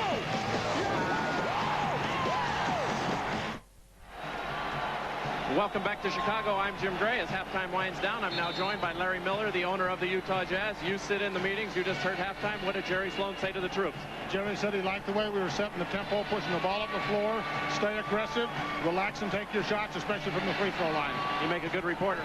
Thanks, Jim. All right, let's send it down to Ahmad Rashad. All right, thanks, Jim. Phil Jackson very upset at his team. Said they played horrible, no offensive rebounds, no movement in their offense, and more importantly, no intensity. They all hope to improve on all of that this second half. Marv? All right, thanks, Ahmad. 7-point Jazz lead. Third quarter getting underway. Utah Jazz trying to become the 7th team in the history of NBA Finals play to come back from a 3-2 deficit. Hopper with the shot clock running down, had it deflected away. It will be Chicago maintaining possession. No one has ever done it, winning games 6 and 7 on the road. Several teams have won game 7 on the road. Well, the Chicago Bulls are hoping to wrap it up here tonight, and Michael Jordan cuts it to a 5-point Utah lead. 2 penetrations and the line of defense in the back for Utah. Ostertag just breaks down. His knees aren't flexed. His hands aren't up. He's too slow. Stockton and Hornacek in the backcourt. Malone, Ostertag, Russell up front. Illegal defense is the call against Chicago. That is their first. At the end of the first half, Karl Malone walking off the court, and there's Bryon Williams, and neither one of them given an inch. The playoffs have begun. A little testy, the extracurricular activity, following some technical fouls that were handed out late in that second quarter. Malone trying to work on Rodman. Stockton try to change that shot. He had nowhere to go with it. The height of the guards. You know, Stockton's not going to be able to get that shot to go. Another thing Phil Jackson had to be upset about in that first half. 10 uncharacteristic turnovers for the Bulls. And back comes Stockton. Met by Hopper. Malone from Stockton. Karl Malone with 12 points. The Jazz leading 46-39. That's what Jerry Sloan was talking about at halftime. Push the ball at every opportunity. They have to get some easy baskets and not try to grind it out against the tough second half Chicago defense.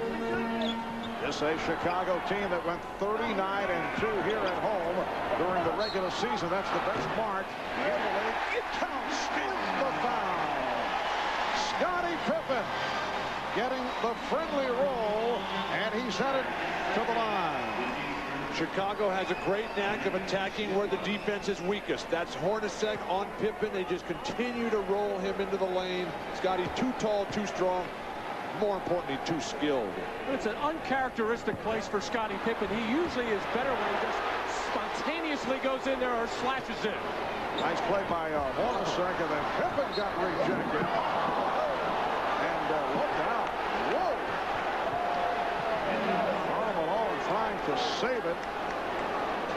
This is not something that you really like to see a lot. The wild play by Scottie. Great block. Ostertag's hands finally up. And then Karl Malone just keeps right on going. People bailing out. Wisely. 2 minutes have gone by in the third quarter. Utah with the ball up by 5. Oh, Pippen.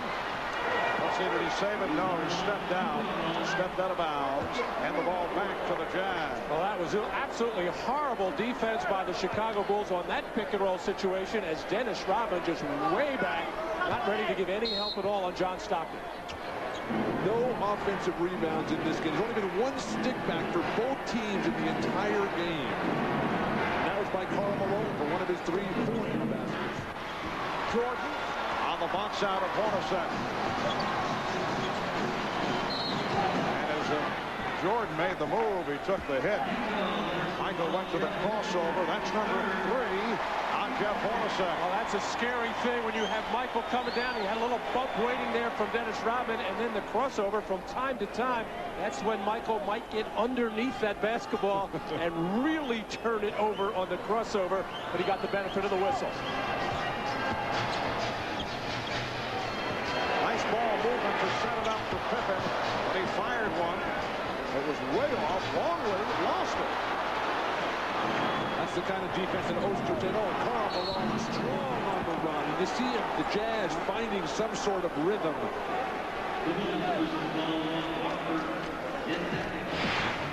Karl Malone was struggling early, couldn't find the range on even the wide open shots. Then he goes to the fadeaway, which then he gets a pick and roll, steps back, finds the range on that jumper, and now he's had 2 very good offensive sequences on the right side of the court in the third. In fact, Karl Malone has hit his last 3 shots, just 4 of 11, though, at the foul line. Well, things may be turning for Karl Malone. I noticed that Karl on the first free throw usually hangs in there, stays with his shot, follows through. It's on the second one when he starts to back up as he releases the shot, and he's gotten some bad bounces that way. Malone hitting on both. It's the Jazz 48 and the Bulls 41. Offer of Jordan at the guards. Rodman with Pippen and Longley up front. Pippen, 3. And Ostertag able to get to the rebound. Terrible. Oh, the steal. And here's Jordan trying to put the move on Ostertag, and a foul is called. Foul committed by Russell. Scottie Pippen took a horrible three a couple of minutes ago from the left corner, forced one here, but then saw this one coming all the way like a free safety in football. And then all Ostertag can do is grab on and hold Michael Jordan. Never outlet cross court. Make the short one to the near side of the field. Now Jordan posting up and finishes with the fadeaway. So Michael Jordan has 20, and he's picked it up from the second quarter on. It is a 5-point Utah lead. Karl Malone also getting better, but what separates Jordan is great defense, Scottie Pippen, and here comes Jordan. Jordan putting moves on Stockton. Jordan putting moves on Hornacek and going the distance.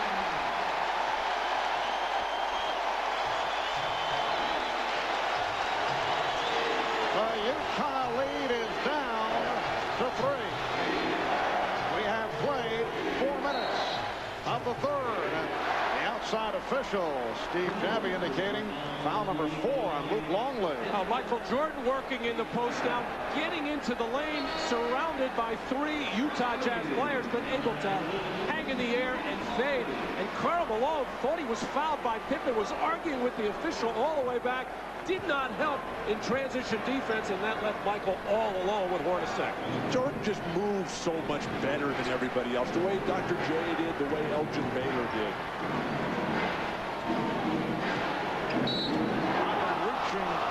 Reaching in, trying to knock it away, but called for the foul. That's the second committed by Rodman. Well, Dennis Rodman has had his problems guarding Malone in the post in the first half. Second half's much improved. Didn't get away with one there. But Karl cannot let guys reach over his back when he's trying to receive down deep. The Jazz have led by as many as 10. They've had that 10-point lead on a couple of occasions. Beautiful backdoor feed. Malone finding Stockton. It's like automatic. Once a game that they get that little give-and-go cut for John Stockton. You can bank it. 8 points for Stockton. But for John, only 3 assists to this point. Rodman. Terrible shot. Jordan wide open. He's hot. And you're going to go away from him. Why? Hornacek. Yes. Jeff Hornacek at the foot on the line. It's a 2-pointer. The Jazz up by 7. And the Bulls take a timeout with 7:13 left in the third quarter. It's the Jazz 52, the Bulls 45. If necessary, Game 7, Sunday, 7:30 Eastern, 4:30 Pacific on NBC. Now My McDonald's has more than your favorite food. We have your favorite music, the Disney Music Collection, with great songs from your favorite Disney movies like The Lion King, Hakuna Matata, Aladdin, even a song from the new Hercules movie. You can get a CD or cassette for under $4 when you buy a Happy Meal or any large sandwich. This is really good music. So hurry into My McDonald's before it's over. And right now, you can get an extra value meal starting at just $2.99, only at My McDonald's.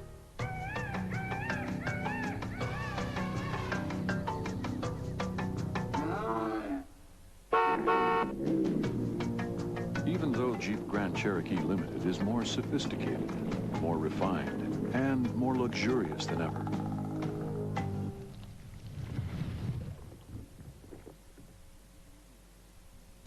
you can be sure that underneath it all, it's still a Jeep.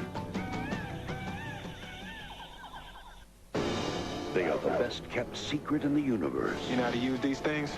No idea whatsoever. Their mission is to monitor extraterrestrial activity on Earth. They are your best. What's this thing? Watch your head. Your last. There's only one way off of this planet, baby. And that's through me. And your only line of defense. Tommy Lee Jones, Will Smith, Men in Black, rated PG-13. Opens everywhere July 2nd. The NBA on NBC is brought to you by Budweiser, Beechwood Age for a crisp, clean, classic taste. By Jeep, makers of the Jeep Grand Cherokee, and Wrangler. And by the owners, managers, and crew who proudly call the McDonald's in your neighborhood My McDonald's. A magnificent view of the downtown area here in the Windy City, Chicago, Illinois. These aerial views of Chicago being brought to you by Goodyear. Well, normally when the ball goes into the post, there's some kind of splitting action for the guards, but inadvertently, Bryon Williams is going to set a screen on his own man, Ron Harper, for John Stockton, cutting through the lane and to the hoop. And what Bryon Williams should be doing there, guarding Ostertag, is just planted in the lane, trying to play traffic cop, just banging anybody, but poor play by Bryon Williams. Well, John Stockton never stops moving. One thing good for the Utah Jazz, though, is that Karl Malone has worked his way back in. Post-ups here tonight. 15. What's killing the Bulls, though, is that only Scottie and Michael are playing. And Karl Malone beginning to show some signs here in the third quarter. Scottie Pippen able to slither his way in off the box out, and with the foul, it is on John Stockton. Reminder, NBC Sports will continue its coverage of the 97th U.S. Open. That's tomorrow, 12:30 p.m. Eastern, 9:30 in the West, right here on NBC. The British Open champion Tom Lehman with a one-stroke lead, but 4 strokes behind. A fellow by the name of Tiger Woods, who has played his way back into contention with a round of 67 today. Our coverage continues tomorrow, 12:30 Eastern, 9:30 a.m. Pacific, right here on NBC.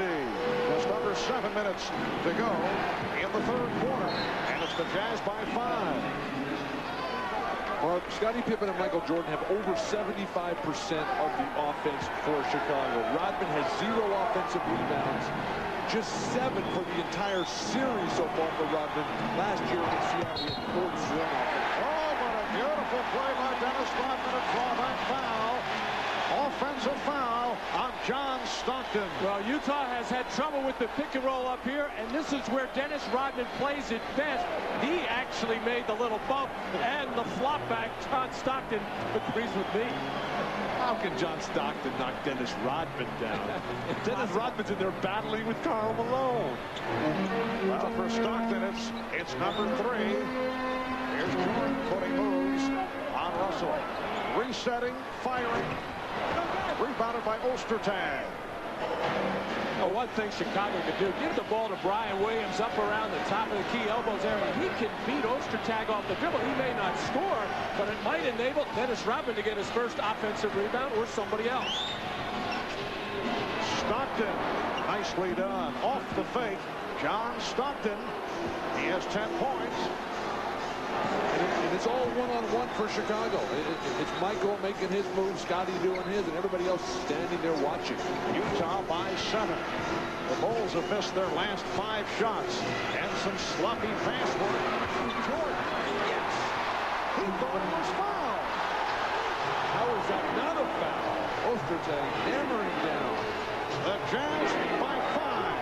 5.5 remaining in the third quarter.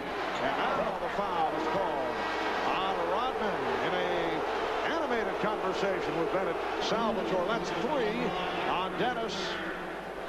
Terrific pass by Dennis Rodman as Michael Jordan had to hang in the air those extra couple of seconds as only he can, knowing he's in trouble with the 7'2" shot blocker, but he was just able to outlast Ostertag. And apparently they changed the foul call. It was not Rodman. Now they say Harper. So Harper is called for his third foul, and a substitution for the Bulls. Randy Brown has checked in for the first time with Howard Isley coming on for John Stockton. A lot of whistles here in the third quarter. Again, the call against Chicago. It's number 4 on Scottie Pippen. Michael Jordan controlling everything here for Chicago. 50% shooting, the rest of the team ice cold. Michael with 50% of the points as well. I'm wondering if Dennis Rodman had thrown his arms in the air like Michael did. I bet Dennis would have got a technical foul there, which would have been his second for the ejection. And that foul by Pippen puts the Bulls over the foul limit. Bryon Russell at the line for the first time. He has 10 points. I remember last year in Game 5 of the finals in Seattle, on about the 3rd play of the game, Dennis Rodman just running back up the floor, just kind of raised his eyebrows at referee Joe Crawford and got a technical foul. The Jazz up by 7. Utah has led by as many as 10. Here's Pippen. He got the step and foul. And it may be a flagrant. A hard foul offered up by Ostertag. And these two have met before, Greg Ostertag and Scottie Pippen. And Scottie Pippen taking it to the basket. And that actually was a clean block. There may have been some contact along the way, but clearly Greg Ostertag got a good chunk of the ball, and it did not look like he was trying to take a hard foul on Scottie Pippen. I don't think this is a flagrant foul, man. I think this is a decent block. They hit him in the head afterward, but the history between these two guys that you were mentioning, where Scottie had leg whipped him a little bit and some underneath the basket activity, and then Ostertag with a very hard foul that led into technical foul back in Utah. I would think more from the precautionary point of view from the officials looking to stop what might happen. So they called the flagrant. Jordan got the step and held by Russell. And for Utah, that is team foul number 5. So the Bulls are also going to the line. Chicago rediscovering what they found in Game 5 in Utah. Take the ball to the basket. When your offense is sluggish, the jump shots aren't going, you drive to the goal, where you may either score in an offensive rebound, or more importantly, do this, get to the foul line. And Jordan is now 6 of 7 at the line. Michael Jordan, when they win, 40 attempts in 3 games, terrific average, not getting to the line at all in the losses. We were talking earlier about the dynamic duos in the history of the NBA. Well, the duo of Jordan and Pippen have accounted for 22 of the Bulls' last 25 points. It's a 4-point Jazz lead. Isley is playing for Stockton. Hornacek with the shot clock running down, and a foul, pushing foul on Jordan. That's his second. Barb, I like the substitution of Randy Brown here. Steve Kerr has not been getting it done. Now Randy comes in, and Isley has been playing so well that Phil Jackson thinking a little bit of defense here with Brown. Well, Phil Jackson went to that in an earlier game in Utah, went with the defense, realizing that Isley does a remarkable job for playing so few minutes, about 10 minutes a game, but when he comes in, rarely makes a mistake. Either he's been able to score or get the ball to the right people. And Isley has played so aggressively on the offensive end, and in those limited minutes, that's truly remarkable. And Hornacek shot just under 90% at the line this season. As you mentioned earlier, Bill, one of the great free throw shooters in the history of the league. 6-point Utah lead. Jordan shaking off Russell, going to the reverse, rebounded by Williams. The Jazz 58 and the Bulls 54. That's what I mean about the penetration right now. Bryon Russell cannot keep Michael Jordan from getting to the basket. Isley, will it count? No. Foul before the shot attempt. Even though this looks like a wild shot for some, I think everybody in the building expects it to go in. Michael hanging in the air, twisting, turning, spinning off the glass, but all eyes on Michael, enabling Brian Williams to get the offensive board.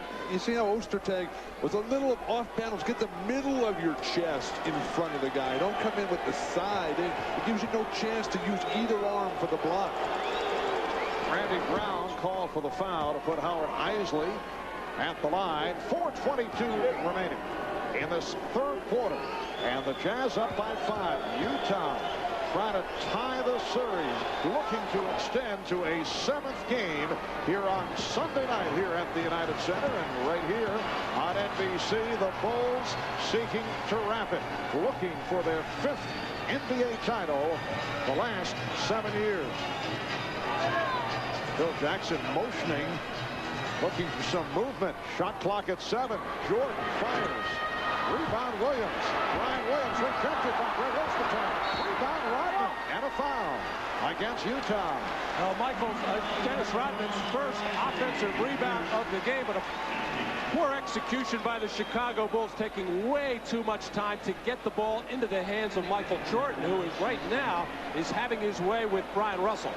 And you may have seen some attempted chicanery. Scottie Pippen went to the free throw line knowing that it was Dennis Rodman who was fouled. Rodman hits the first. For Utah, though, to have Jordan shoot a wide-open three and to give up a weak-side offensive rebound is unacceptable. Karl, Malone, and Ostertag have to be dominant there. Rodman can't find the second. So the Jazz up 60-55. Rodman is first point, but he has done a good job off the boards. He has 8 rebounds. They double up on Isley. Ostertag, nice pass. Karl Malone from Greg Ostertag, and the Jazz have a 7-point advantage. They haven't been going to Karl, but he's been getting his numbers by running the floor and moving without the ball.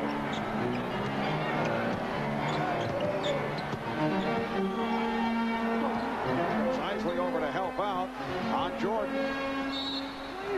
And a 3-second violation. Good ball movement for the Jazz. Karl at the high post here. Then it swings all the way around and then just slides right down the lane. Textbook basketball. Perfect execution in the half-court set. At the other end of the floor, Howard Isley is not going to worry about Randy Brown at the offensive end. He'll be looking to help out on Jordan or Pippen. Oh, Jordan scooped it up on the steal.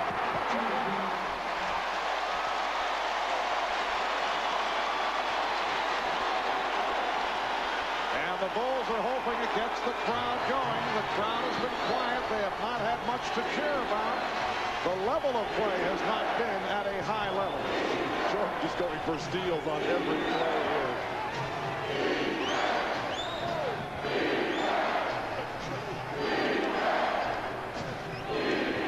Utah by 5. Shot clock to 3.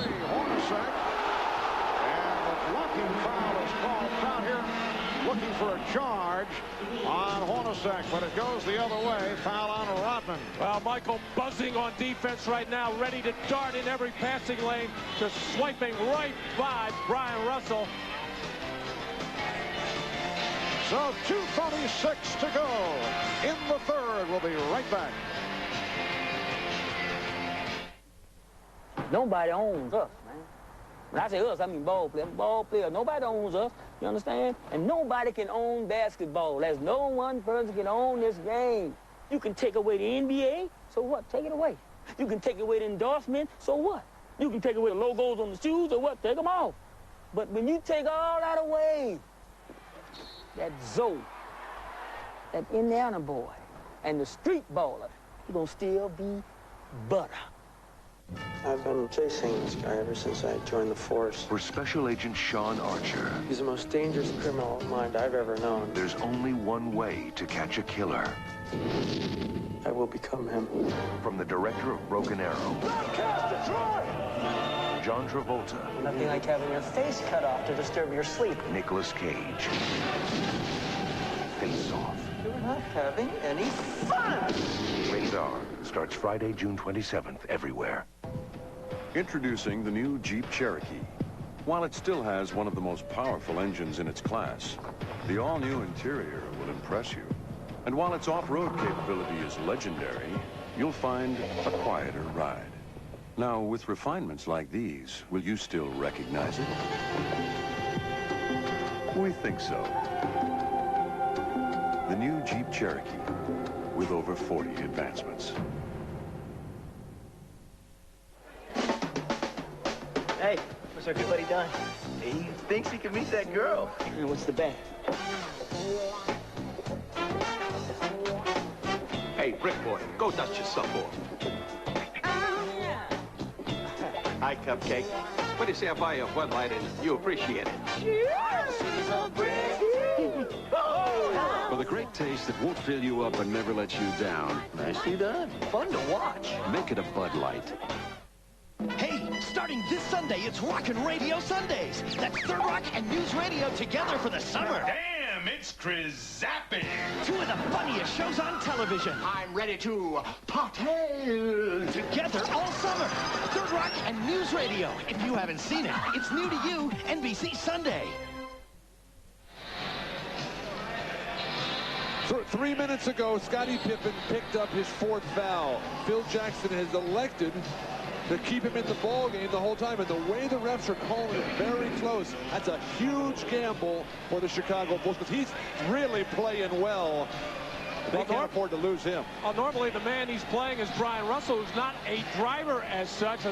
Jeff Hornacek realizes it, takes advantage to get in, and the reason that was called a block on Dennis Rodman, too far underneath the basket and too much contact. Well, let's see how the Jazz play it now with Pippen remaining on the floor with the 4, Jeff Hornacek.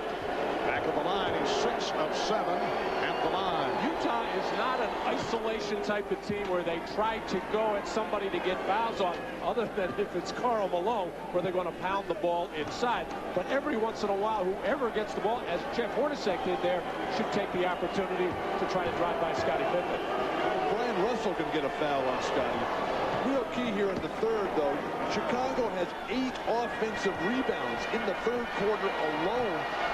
You can't beat Chicago unless you take care of your defensive backboard. The Utah Jazz have had the lead most of the way. They've led by as many as 10. And right now they're up by 7. A poor shooting 3rd quarter. Bulls 7 of 20 from the field, and Kukoč lost it. Here comes Isley. Isley all the way. He had the 2-on-1, but elected to take the shot. Poor spacing. 2-on-1. One defender back at the ball on the side and spread the court. Just under 2 minutes remaining in the 3rd. Pippen facing the double. Shot clock at 5. And Joe Crawford with the whistle indicating illegal defense on Utah. The ball's coming down the middle of the court. When it's one defender back, you got to have the ball on the side. That makes the defender commit to the wing, and that allows you to pass the ball to the guy coming up the middle of the court. These teams get so few fast breaks, they don't get enough practice at it. I've never seen teams just do not want to get out and run. Take advantage of those long rebounds and those steals as much as they should. You played for Jack Ramsey. You know how to run the 2-on-1. Only the first illegal defense that was called. It counts in the foul. So Pippen with the bucket, and he heads to the line. The foul committed by Hornacek, his 4th. Now Hornacek in foul trouble. That'll bring Shannon Anderson.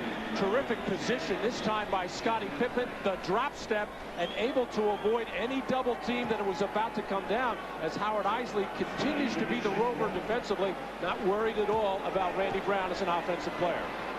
Hornacek to the bench with 4, but as I'm watching Scottie play right now, a good time for a flop against him to try to pick up his 5th foul. Chicago comes with the press after the made free throw. They go to the trap, and it succeeds. Apparently a foul call.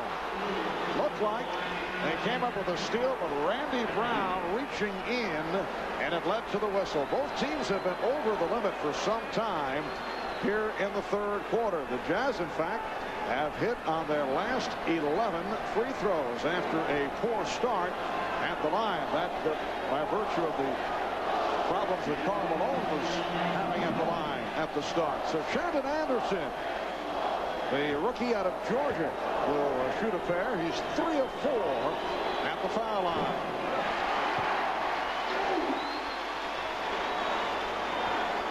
A minute 39 remaining in this 3rd quarter. It's the Jazz up by 4. Anderson connecting on 1 of 2. Utah leading 65-60. The pace of this game, you're going to wonder what Jackson and Sloan are going to do with their normal substitution. I think the guys can go the whole way. It's been a half-court game. George with the step. And Morris on the rebound. Isley. Nice setup. Here's Russell for 3. So Bryon Russell with 14 points. That's his 4th from downtown. That was deflected out by the Jazz. The Bulls with 21 on the shot clock. That's what I mean about taking advantage of an opportunity. Michael Jordan Drope missed that layup and never could get back in transition. Howard Isley took good advantage of it, breaking the defense down, getting into the lane, and finding the open man in the left corner. Judd Bushler has checked back in. What a ball game for Brian Russell. 4 of 6 from three-point land. And a reach-in foul. It's on Chris Morris, his second. It's so tough. Virtually, it's impossible to guard Jordan. Matt, you've seen most of his games. Which way would you send Jordan, right or left? Well, it's so difficult. When the open floor, you try to make him go left. He's less effective. When he has the ball out on the wing, however, you can't give him baseline. He's too quick. He beats the defense to the basket. You have to force him to the middle and get help from that next defender. And there is Scottie Pippen. Right now, Scottie sitting down, replaced by Judd Bushler. Sitting down with the 4 fouls. Utah up 68-61. Just under 1 minute remaining in the third quarter. Then a big bounce-back performance by the Jazz after the loss at home. Oh, what a shot by Isley. Randy Brown played him perfectly. Isley, outstanding player. A free agent like a lot of these Utah Jazz are. Utah by 9. Smar's got a piece of it. Jordan way off after the fake. Bushler has to fire it. That could be a huge shot. Since Jordan did not make contact with the rim, the 24-second clock was down to 1. And Bushler hit the 3. The Jazz now leading 70-64. We come up on 10 seconds left in the third quarter. Isley kept alive by Morris. That's the end of the third quarter. So it's the Utah Jazz 70, the Chicago Bulls 64. The Jazz trying to send it to a 7th and final game here on Sunday. We'll be back here in Chicago after these messages from your local station. You are watching the NBA on NBC.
Gets you closer to this season's NBA champions in the official 1996-97 NBA championship video. It's the ultimate collectible sports video that features the new NBA champions' greatest moments, plus exclusive interviews and behind-the-scenes footage you'll find no place else. The official NBA championship video will be in stores starting July 11th, or order it now by calling 1-800-961-7337. New from NBA Video. America's most watched news magazine, Dateline, now on Monday.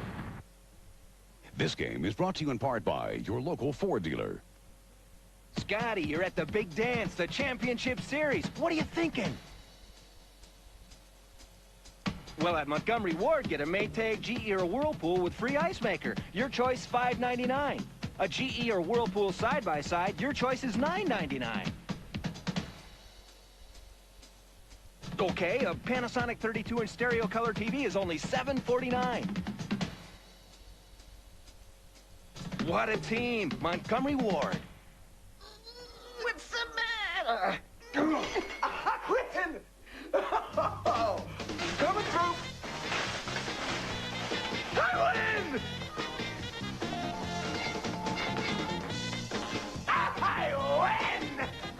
If you like winning, play the Illinois Lottery's big game. With 9 ways to win and an average of 100,000 Illinois winners every week, you gotta like your chances. The winning number is 11. I win again! The Mega $1 Million Big Game. Play to win. Copyrighted telecast of the National Basketball Association may not be retransmitted, reproduced, or rebroadcast without the express written consent of the NBA. Well, back in Salt Lake City, Utah at the Delta Center, better than 2,000 showing up to watch what is taking place here in Chicago. They're checking it all out on the big screen in Salt Lake City. And here at the United Center, better than 24,000 on hand. They are hoping to see the Chicago Bulls make it a 5th NBA title the last 7 years. Utah seeking to tie the series to send it to a 7th game on Sunday for the Utah Jazz. Their first ever NBA Finals appearance. Illegal defense has been called for the 2nd time on Chicago. John Stockton heads to the line as this 4th quarter gets underway. Let's check in with Ahmad Rashad. Ahmad? All right, thanks, Marv. Phil Jackson doing it last time out, trying to pump his team up, telling them they had no momentum. They had to really turn the intensity on for this last 4th quarter. Let's go down to Jim Gray. All right, thanks, Ahmad. I asked the coaching staff during the last timeout, in practice or on the plane, did they talk about that big 16-point lead they gave up in the first half of Game 5? Coaching staff said, no, Jerry didn't want to talk about it. We don't play in reverse. We don't revisit things that are bad and try and replay them in our minds. Marv. All right, thanks, Jim. Kickball has been called. A new 24 presented to the Jazz. It's Utah 71 and Chicago 64. Well, 4th quarters are when the Chicago defense gets very serious, but it's going to be hard to do right now as Michael Jordan gets a breather to start the 4th. Stockton being played by Kerr. Here's Malone over to set the pick. Stockton. Crowd looking for a traveling violation, but no question about the foul called on Steve Kerr. You look at the big 4 tonight. Jordan huge as always. Scottie very good, but plagued by the foul trouble. Karl Malone working his way into it, and John Stockton now on the line just suckered Steve Kerr. Stockton has owned Steve Kerr in this series. And for John Stockton, that's 2 of 2 at the line. Chicago Bull fans like to think back to Game 6 of the final series in '92 against Portland. Remember, the Bulls down 15 after 3 quarters. Trailed 79-64, led by the bench. And then Michael Jordan came on for the finishing touches. They were able to win it. Pippen is fouled by Morris. So Scottie Pippen is back on the floor here at the start of the 4th quarter, playing with the 4 fouls as Michael Jordan continues to rest up. Well, don't miss sports history when the WNBA will make its debut. That'll be next Saturday at 3:30 p.m. Eastern, right here on NBC. 2 of the leading members of the gold medal winning Team USA at the 1996 Olympics will go head-to-head. Lisa Leslie and the Los Angeles Sparks facing Rebecca Lobo and the New York Liberty. That'll be the debut of the WNBA next Saturday, 3:30 p.m. Eastern, here on NBC. The Jazz 73 and the Bulls 66. By in this 4th quarter. And yes, well, tried to call for time, but did not get the call on the careless pass. So the Bulls get it back. Bryon Williams setting it up on Karl Malone.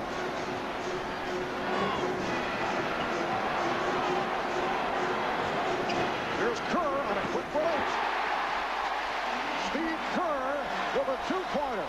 It's down to 5. And Chicago is going to have to figure out how they want to play these pick and rolls. Steve Kerr has had all kinds of problems with John Stockton on this play. Minute and a half gone by in the 4th. Peterson way off after the setup by Stockton. Pippen, the 3rd. Yes. Utah needs a timeout. The Bulls are within 2, and Jerry Sloan will talk it over.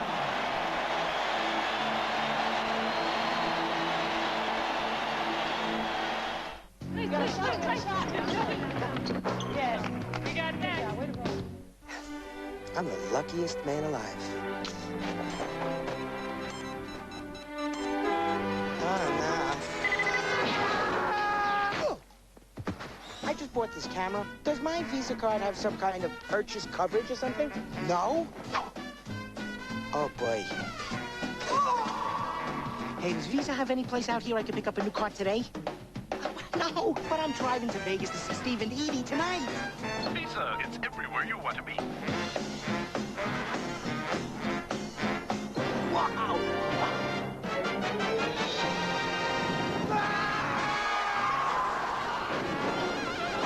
What was that? Visa says they're everywhere, but American Express helps you with just about everything.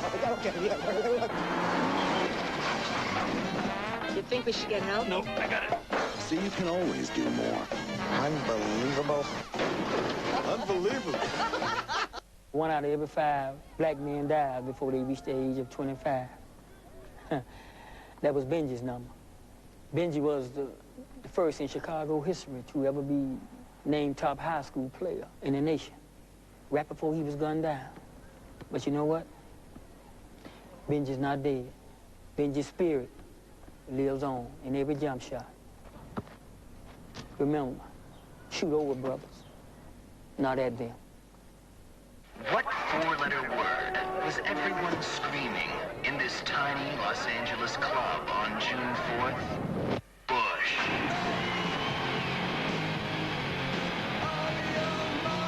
The Miller Genuine Draft blind date.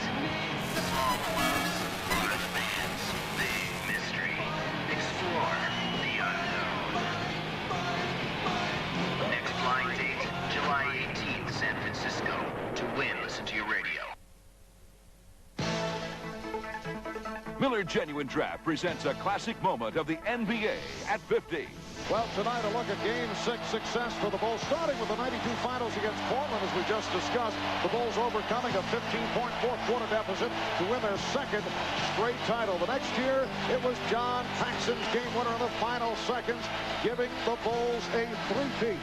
And last year against Seattle, the Bulls wrapped up their fourth title in 6 years with a Game 6 victory in front of the hometown folks here in Chicago. In recognition of these classic moments, the Miller Brewing Company will donate $1,000 to the Thurgood Marshall Scholarship Fund. Well, the pick and roll is going to be the key play for Utah. And what Chicago has had success with in fourth quarters is having Scottie Pippen run at Stockton to get the ball out of his hands. And here he comes again. The Jazz lead is down to 2. They've led by as many as 10. 2 minutes gone by in the fourth. Malone met by the double.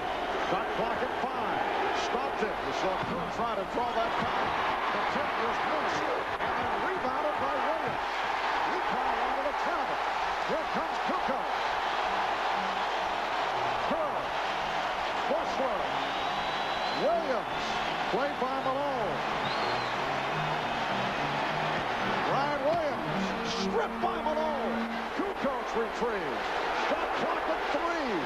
Williams. Back for Kukoč. And rebounded by Anderson. That's a typical Karl Malone defensive play. Stripping the ball down low. Bryon Williams is aware of that and still laid it out for him to knock away. MVP time for Karl Malone. No delivery, fading away once again.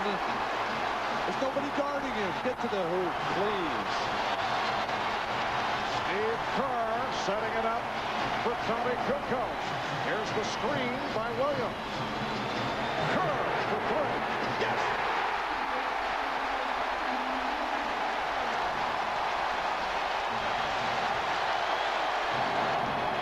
The Chicago Bulls have taken the lead for the first time since the opening minute when they led 2-0.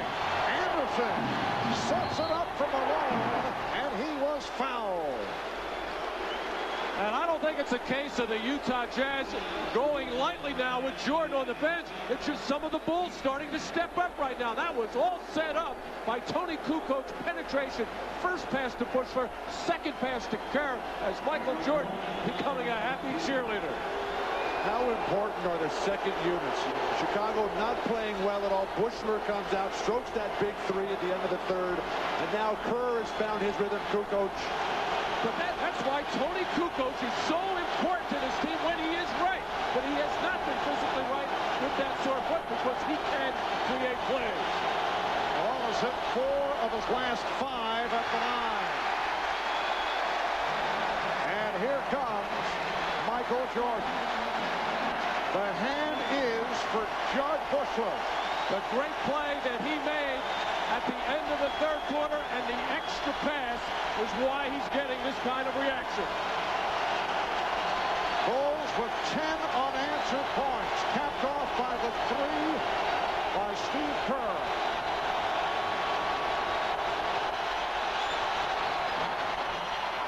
So Karl Malone converts 1 of 2, and he's tied the game at 74. 8.5 minutes remaining in the fourth quarter.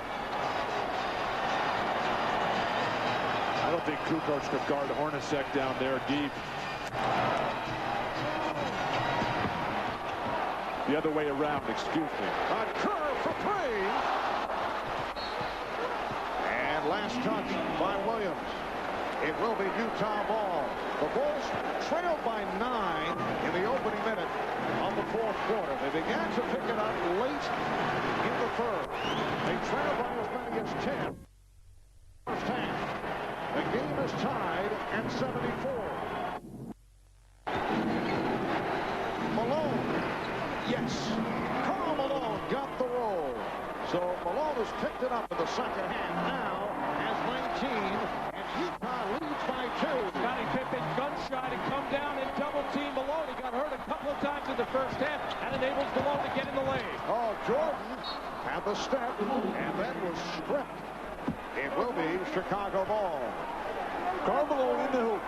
We've been chastising him for fading away. This time he rolls right in and gets the friendly bounce. Finally. Jordan, yes. And he's tied the game at 76. 31 points for Michael Jordan. I don't think we can let Michael Jordan. Oh, what a pass. Anderson blowing the stuff. He thought he was fouled. And Jerry Sloan livid. There was no call. Jordan being played now by Hornacek. Goes right at him. Beats him off the dribble. And then lost his balance. And the ball kicked out of bounds. The last touch by the Jazz. Well, what would have been so important about that last play as Scottie Pippen got caught peeking at Karl Malone, his man back cut, and he blocked the shot from behind. It would have been Scottie Pippen's 5th foul. Here comes Pippen on Shannon Anderson from behind. All ball.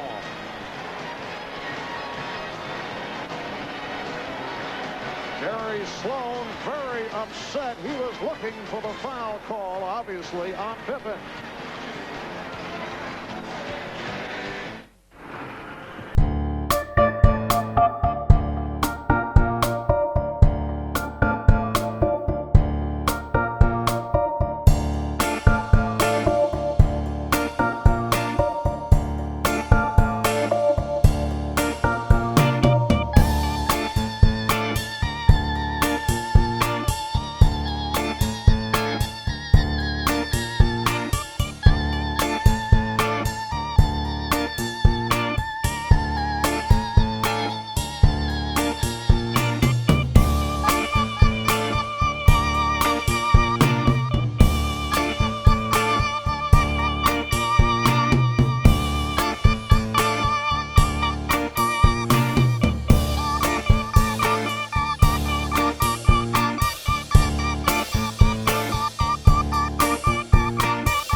The Chicago Bulls in the playoffs, and it's time to...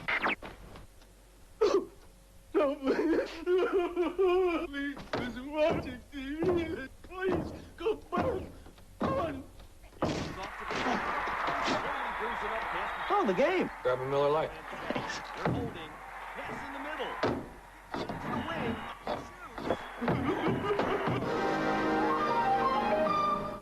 They 92, Masters champion Tiger Woods roared back into contention with a sizzling 67. But 96 Player of the Year Tom Lehman, 94 U.S. Open champion Ernie Els, and more stand in his way. Golf's greatest championship, the U.S. Open, live tomorrow at 12:30 Eastern, 9:30 Pacific on NBC. The NBA on NBC is brought to you by Nissan, who reminds you that life is a journey. Enjoy the ride. By Nike, who encourages you to participate in the lives of America's youth. And by Miller Genuine Draft, who reminds you it's time for better beer bread. These aerial views of Chicago being brought to you by Goodyear. 7:05 remaining, fourth quarter. The game is tied at 76. A moment ago, there was some concern over at the Chicago bench. You see the drive by Michael Jordan and hit the floor, landed on his wrist. And they checked it out. Chicago trainer Chip Schaefer over to take a look at the wrist of Michael Jordan. Let's check in with Ahmad Rashad. Ahmad? All right, Marv. Chip Schaefer was just over asking Mike how the wrist was. It's a little bit sore, but he was fine. Marv? All right, Ahmad, and Michael Jordan remaining on the floor. 12 on the shot clock. Scottie Pippen. And Utah looking for a tie-up. Joe Crawford saying, now discussing with Steve Javie, but calling the foul on Stockton, and that is number 4 on Stockton. Breakdown defensively for Utah. You can't let a guy just set a screen and then walk in uncontested for a layup attempt. And Michael Jordan sets that all up because on underneath out-of-bounds play, you are so worried about where Jordan is going. It creates opportunities for his teammates. Both teams have 2 team fouls. Jordan on the pull-up. And rebounded by Russell. Well, they made a change on that foul. It's Hornacek, not Stockton. Here's Hornacek firing. Yes, a 3 for Jeff Hornacek, who now has 5 fouls. So Hornacek with 5 and Stockton with 3.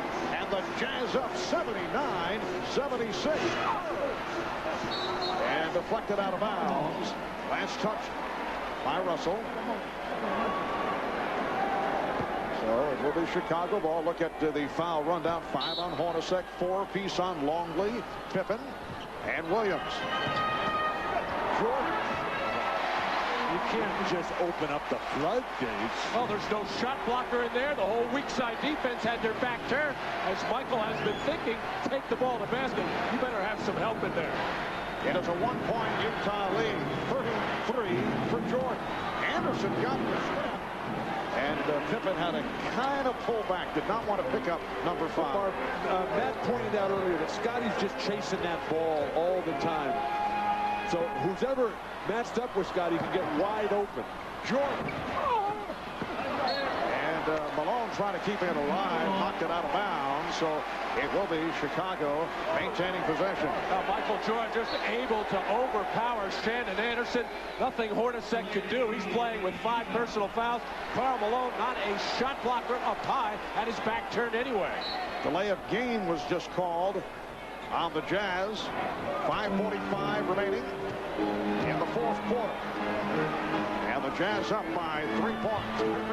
And it knocked away. And again, last touch by Malone. Multiple opportunities. Everything under the basket is going Chicago's way. Karl Malone frustrated. Jerry Sloan disappointed. Malone has got to take over this defensive backboard. Snatch some balls. Knock some shots down.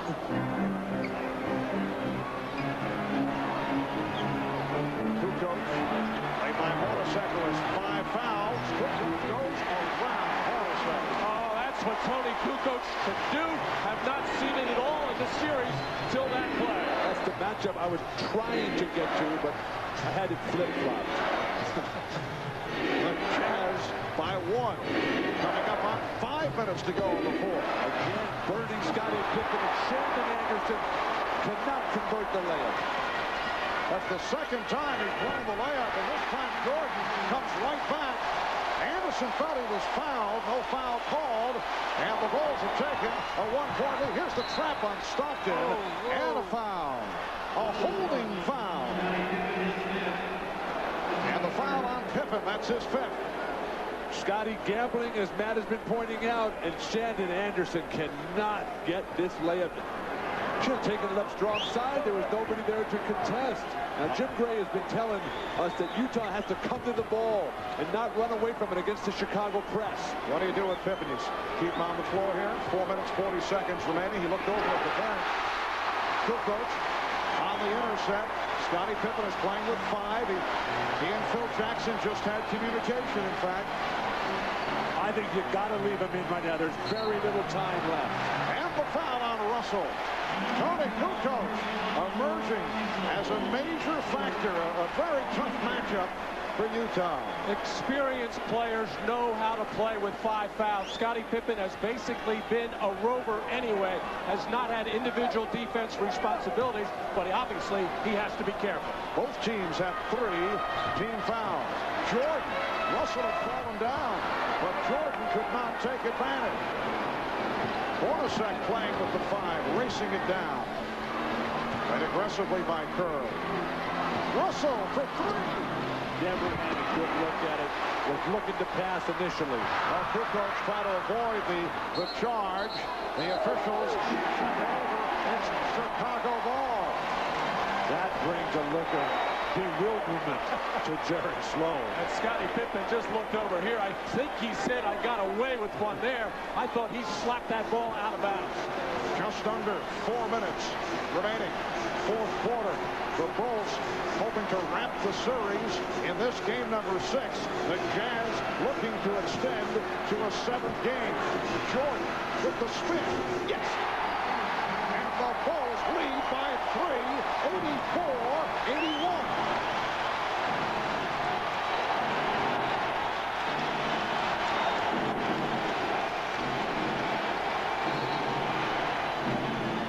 A whistle, and it's Salvatore calling the foul. Let's see. May have been Rodman. A moment ago, Scottie Pippen slapping that ball at half court. They did not call a foul, and then Jordan comes right back and drills that baseline jumper, unguardable. And it was Rodman on the personal. That is his 4th. And the 4th team foul on Chicago. Utah has 3. Malone over Rodman. Yes. So Karl Malone with a big bucket as we come up on 3 minutes remaining in the 4th quarter. The Bulls lead by 1. Well, Karl is battling much harder for that low post position in this game than in last, and Rodman can't handle him inside. But Karl can't get the defensive rebound. However, Joe Crawford with the call against Utah. As Michael Jordan was sent to the floor by Karl Malone. That's 3 on Malone. Timeout taken with 2:55 to go in the 4th. This summer, The president's plane has been hijacked. while the world holds its breath, Nobody does this to the United States. the fate of a nation History will judge you by what you do right now. rests on the courage of one man. We cannot give in to their demands. It won't end there. And if you die in that plane, does it end there? Harrison Ford, Get off my plane! Air Force One. This film is not yet rated. Opens everywhere July 25th. Budweiser. I can't believe they went with the frogs. Louis. Our audition was flawless. Louis. We did the look. Huh? We did the tongue thing. Mm-hmm. That was great. Louis, frogs sell beer. That's it, man. #1 rule of marketing. The Budweiser lizards. We could have been huge. Hey, there'll be other auditions. Oh, yeah, for what? This was Budweiser, buddy. No. This was big. Those frogs are gonna pay. Let it go, Louis. Let it go. If it were a guy's world, this would be your 9 to 5. French fries would be considered a 4th food group. And you'd be so cool, you'd never sweat. But in the real world, guys sweat 40% more than women. Guys need the protection of Speed Stick Gel. No other gel keeps you drier, cooler, or more protected in this world. Or the world where this is a career goal. Speed Stick Gel. It's just for the guys. Later on in All You Tonight Show, Jay's got Batman and Robin's Elle McPherson. I'm a bat babe. I'll say. And look what else she can do. Plus, Iron Jay knows all. Can you tell me a difference between yoga and Tai Chi. I think Tai Chi's a little spicier, isn't it? And them hogs is out of control. Then Conan's got Spike Lee, NBC tonight. Well, no surprises here. Michael Jordan has been the man in the fourth quarter. So far in this one, 8 points as he drives by Shannon Anderson. Pulls up too quickly over Hornacek, and then a turn-away jump shot over Bryon Russell as Michael Jordan wants that ball in his hands. And it has been all the fourth quarters where Michael Jordan has done the most damage, averaging just under 11 in that fourth quarter. And Michael Jordan with 37 points on 14 of 32 shooting. Scottie Pippen with 23. Let's check in with Jim Gray. All right, Marv, during that timeout, Jerry Sloan very encouraging to his guys. Said to Shannon Anderson with a smile, keep going there. If you got the layup, next time you'll make it. Looked at Bryon Russell, said, you got an open shot, take it. He was laughing, smiling, and having a good time. Something rare in this instance. Marv? All right, Jim, yes, the Jazz with several opportunities here in the last couple of minutes. Both teams with 3 conventional timeouts. They each have a 20. Russell deflects it out of bounds. 12 on the shot clock. 2 minutes and 42 seconds to go. In the fourth quarter, it is Chicago ball, and they lead by 1. Chicago can get Kukoč in the paint when they want it. Here's Jordan. Rodman's back tap handled by Stockton. And the Jazz with an opportunity to recapture the lead. Stockton using the screen. Sets it up for Hornacek. Jordan with the rebound. Jordan saw the opening and then gave it up to Kerr. Jordan. Yes. The Bulls 86 and the Jazz 83. How you respond to pressure, that's going to determine this game. It's been Jordan huge so far. Now it's Karl Malone's time to battle the MVP. Well, Hornacek had to save that pass. When Malone hits Russell for 3. An enormous shot by Bryon Russell. He's 5 of 8 from downtown. He's tied the game at 86. Terrific job by Jeff Hornacek just to get rid of the ball, get it out to Shannon Anderson, who doesn't want to shoot it, but got it to somebody who will. A minute and a half left in the fourth. Pippen. Scottie Pippen on the follow. And the tip missed by Rodman. Gathered in by Stockton. Stockton checking with Jerry Sloan at the bench. 1:15 remaining. The Jazz desperately trying to stay alive to send it to a 7th and deciding game. Oh, not able to hit. We come up on 1 minute remaining in the fourth quarter. The game is tied at 86. Jordan with the step. Jordan not able to hit. He thought he was fouled.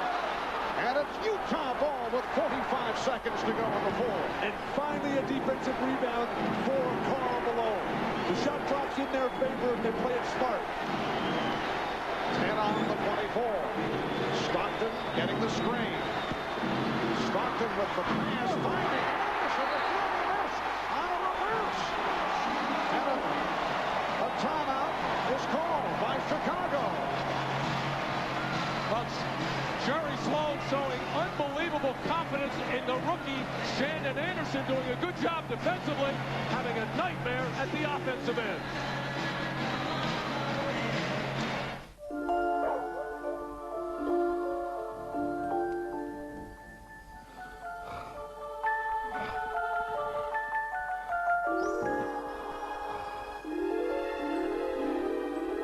I think I'll take Ralphie for a drive.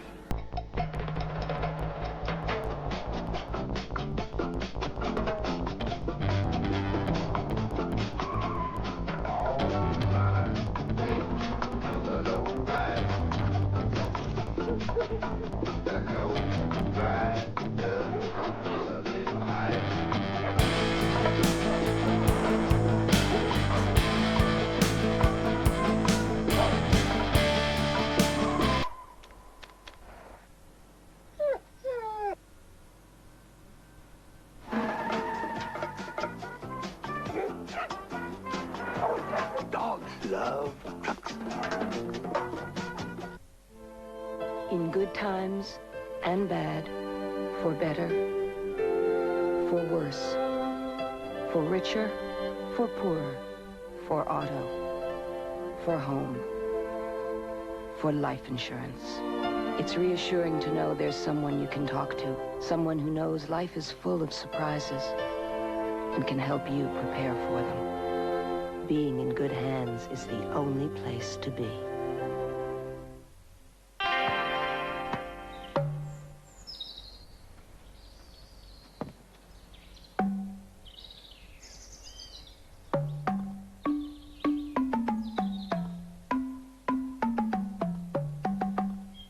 Now that's music to my ears.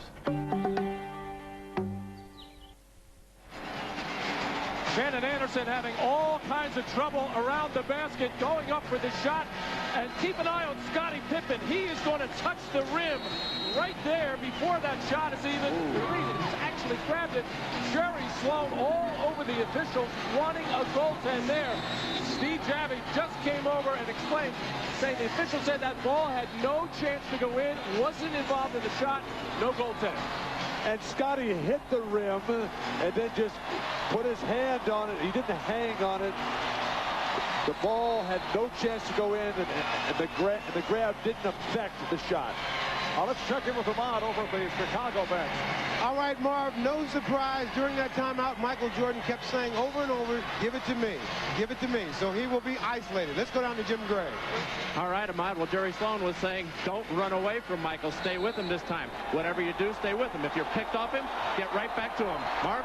All right, Jim, 25 seconds in regulation. Game tied at 86. 4-second differential between the 24-second clock and the game clock. It is Michael Jordan time. Scottie Pippen looking for Michael Jordan. Checks the clock. 5 on the 24. Here's Jordan. Did not have the shot. Kerr does. 5 seconds remaining in the fourth quarter. The Jazz take a timeout.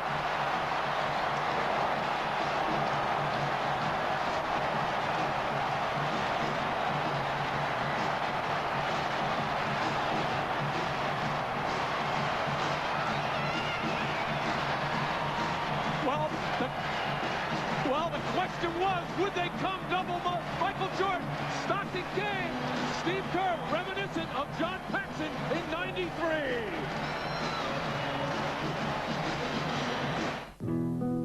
Living needs allows you to access most of the death benefit while you are living. I was able to hand her a check. Whatever she felt like she needed to do to improve the quality of her life, she was able to make those decisions. It wasn't somebody saying, you have to die and then we'll give the money to your family. I took a great deal of pride in the fact that Prudential developed this. The financial worries were not there. Those kids were able to have a happy Hanukkah because of the benefits that we were able to pay out in living needs. This is the Coke that came with the Cap, that got the special MasterCard, that got the cash, that bought the gas, that powered the car, that carried the voyagers who hit the road to navigate the interstate, and follow the sun that looked down on the coast, that had the place, that had the pool, that threw the fiesta, that changed the lives of both the guys, that got the Coke that came with the Cap, that got the special MasterCard, that got the cash. So what are you waiting for? Get the Coke. We've been working hard all year to bring the championship back to Chicago. Now to one. Here's Jordan. We're not there yet, so we're still counting on all of your support. Nice move by Jordan, and it's tipped home by Rodman. Just like last time, we're all in this together. If we win, celebrate our achievements with style and dignity. This is Chicago's moment to shine. Let's show the world how to do it right.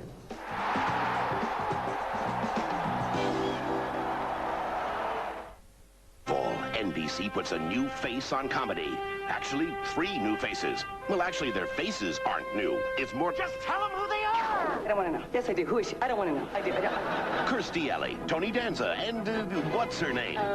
Hello? Jenny McCarthy. 3 comedies that'll make the other networks say... Well, Steve Kerr with 7 of his 9 points in the fourth quarter. You'll recall he missed a very important shot in Game 4 that led to the Chicago loss to Utah. Remember the statement from Charles Barkley about a month ago? If he had a the game on the line, one shot to take.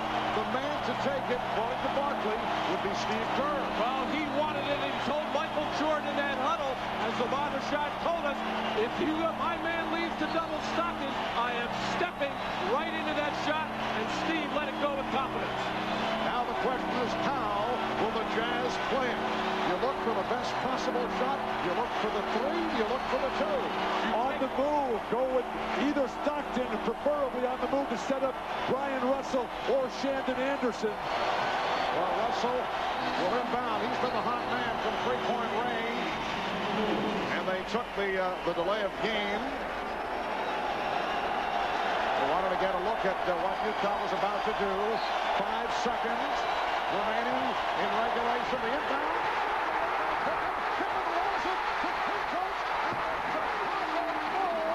Have won their 5th championship in the last 7 years. Just 0.6 of a second remaining. It's a 4-point lead. There will. Now probably they'll say now it's over. The clock did run out. The Utah Jazz indicating that there still should have been 0.6 of a second remaining. But the indication is it is all over. The Bulls have won the title by defeating the Jazz 90-86. It is Bedlam here at the United Center.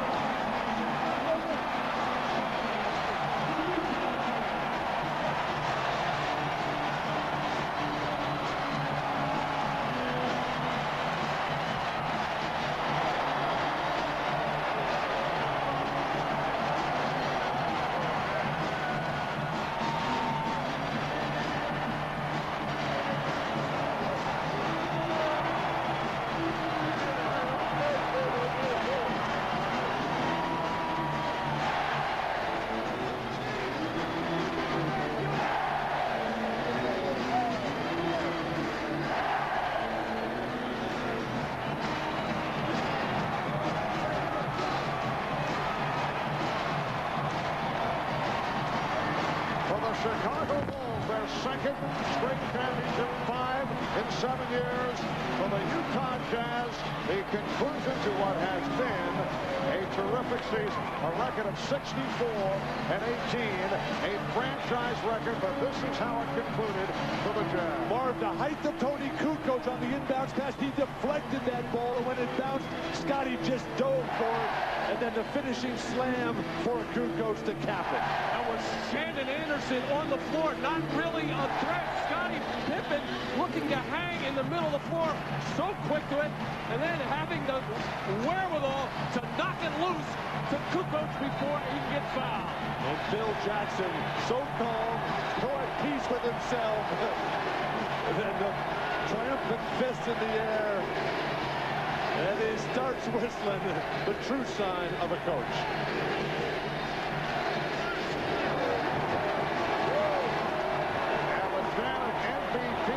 Chicago, that directed to Michael Jordan, finished as the runner-up of the regular season to Karl Malone.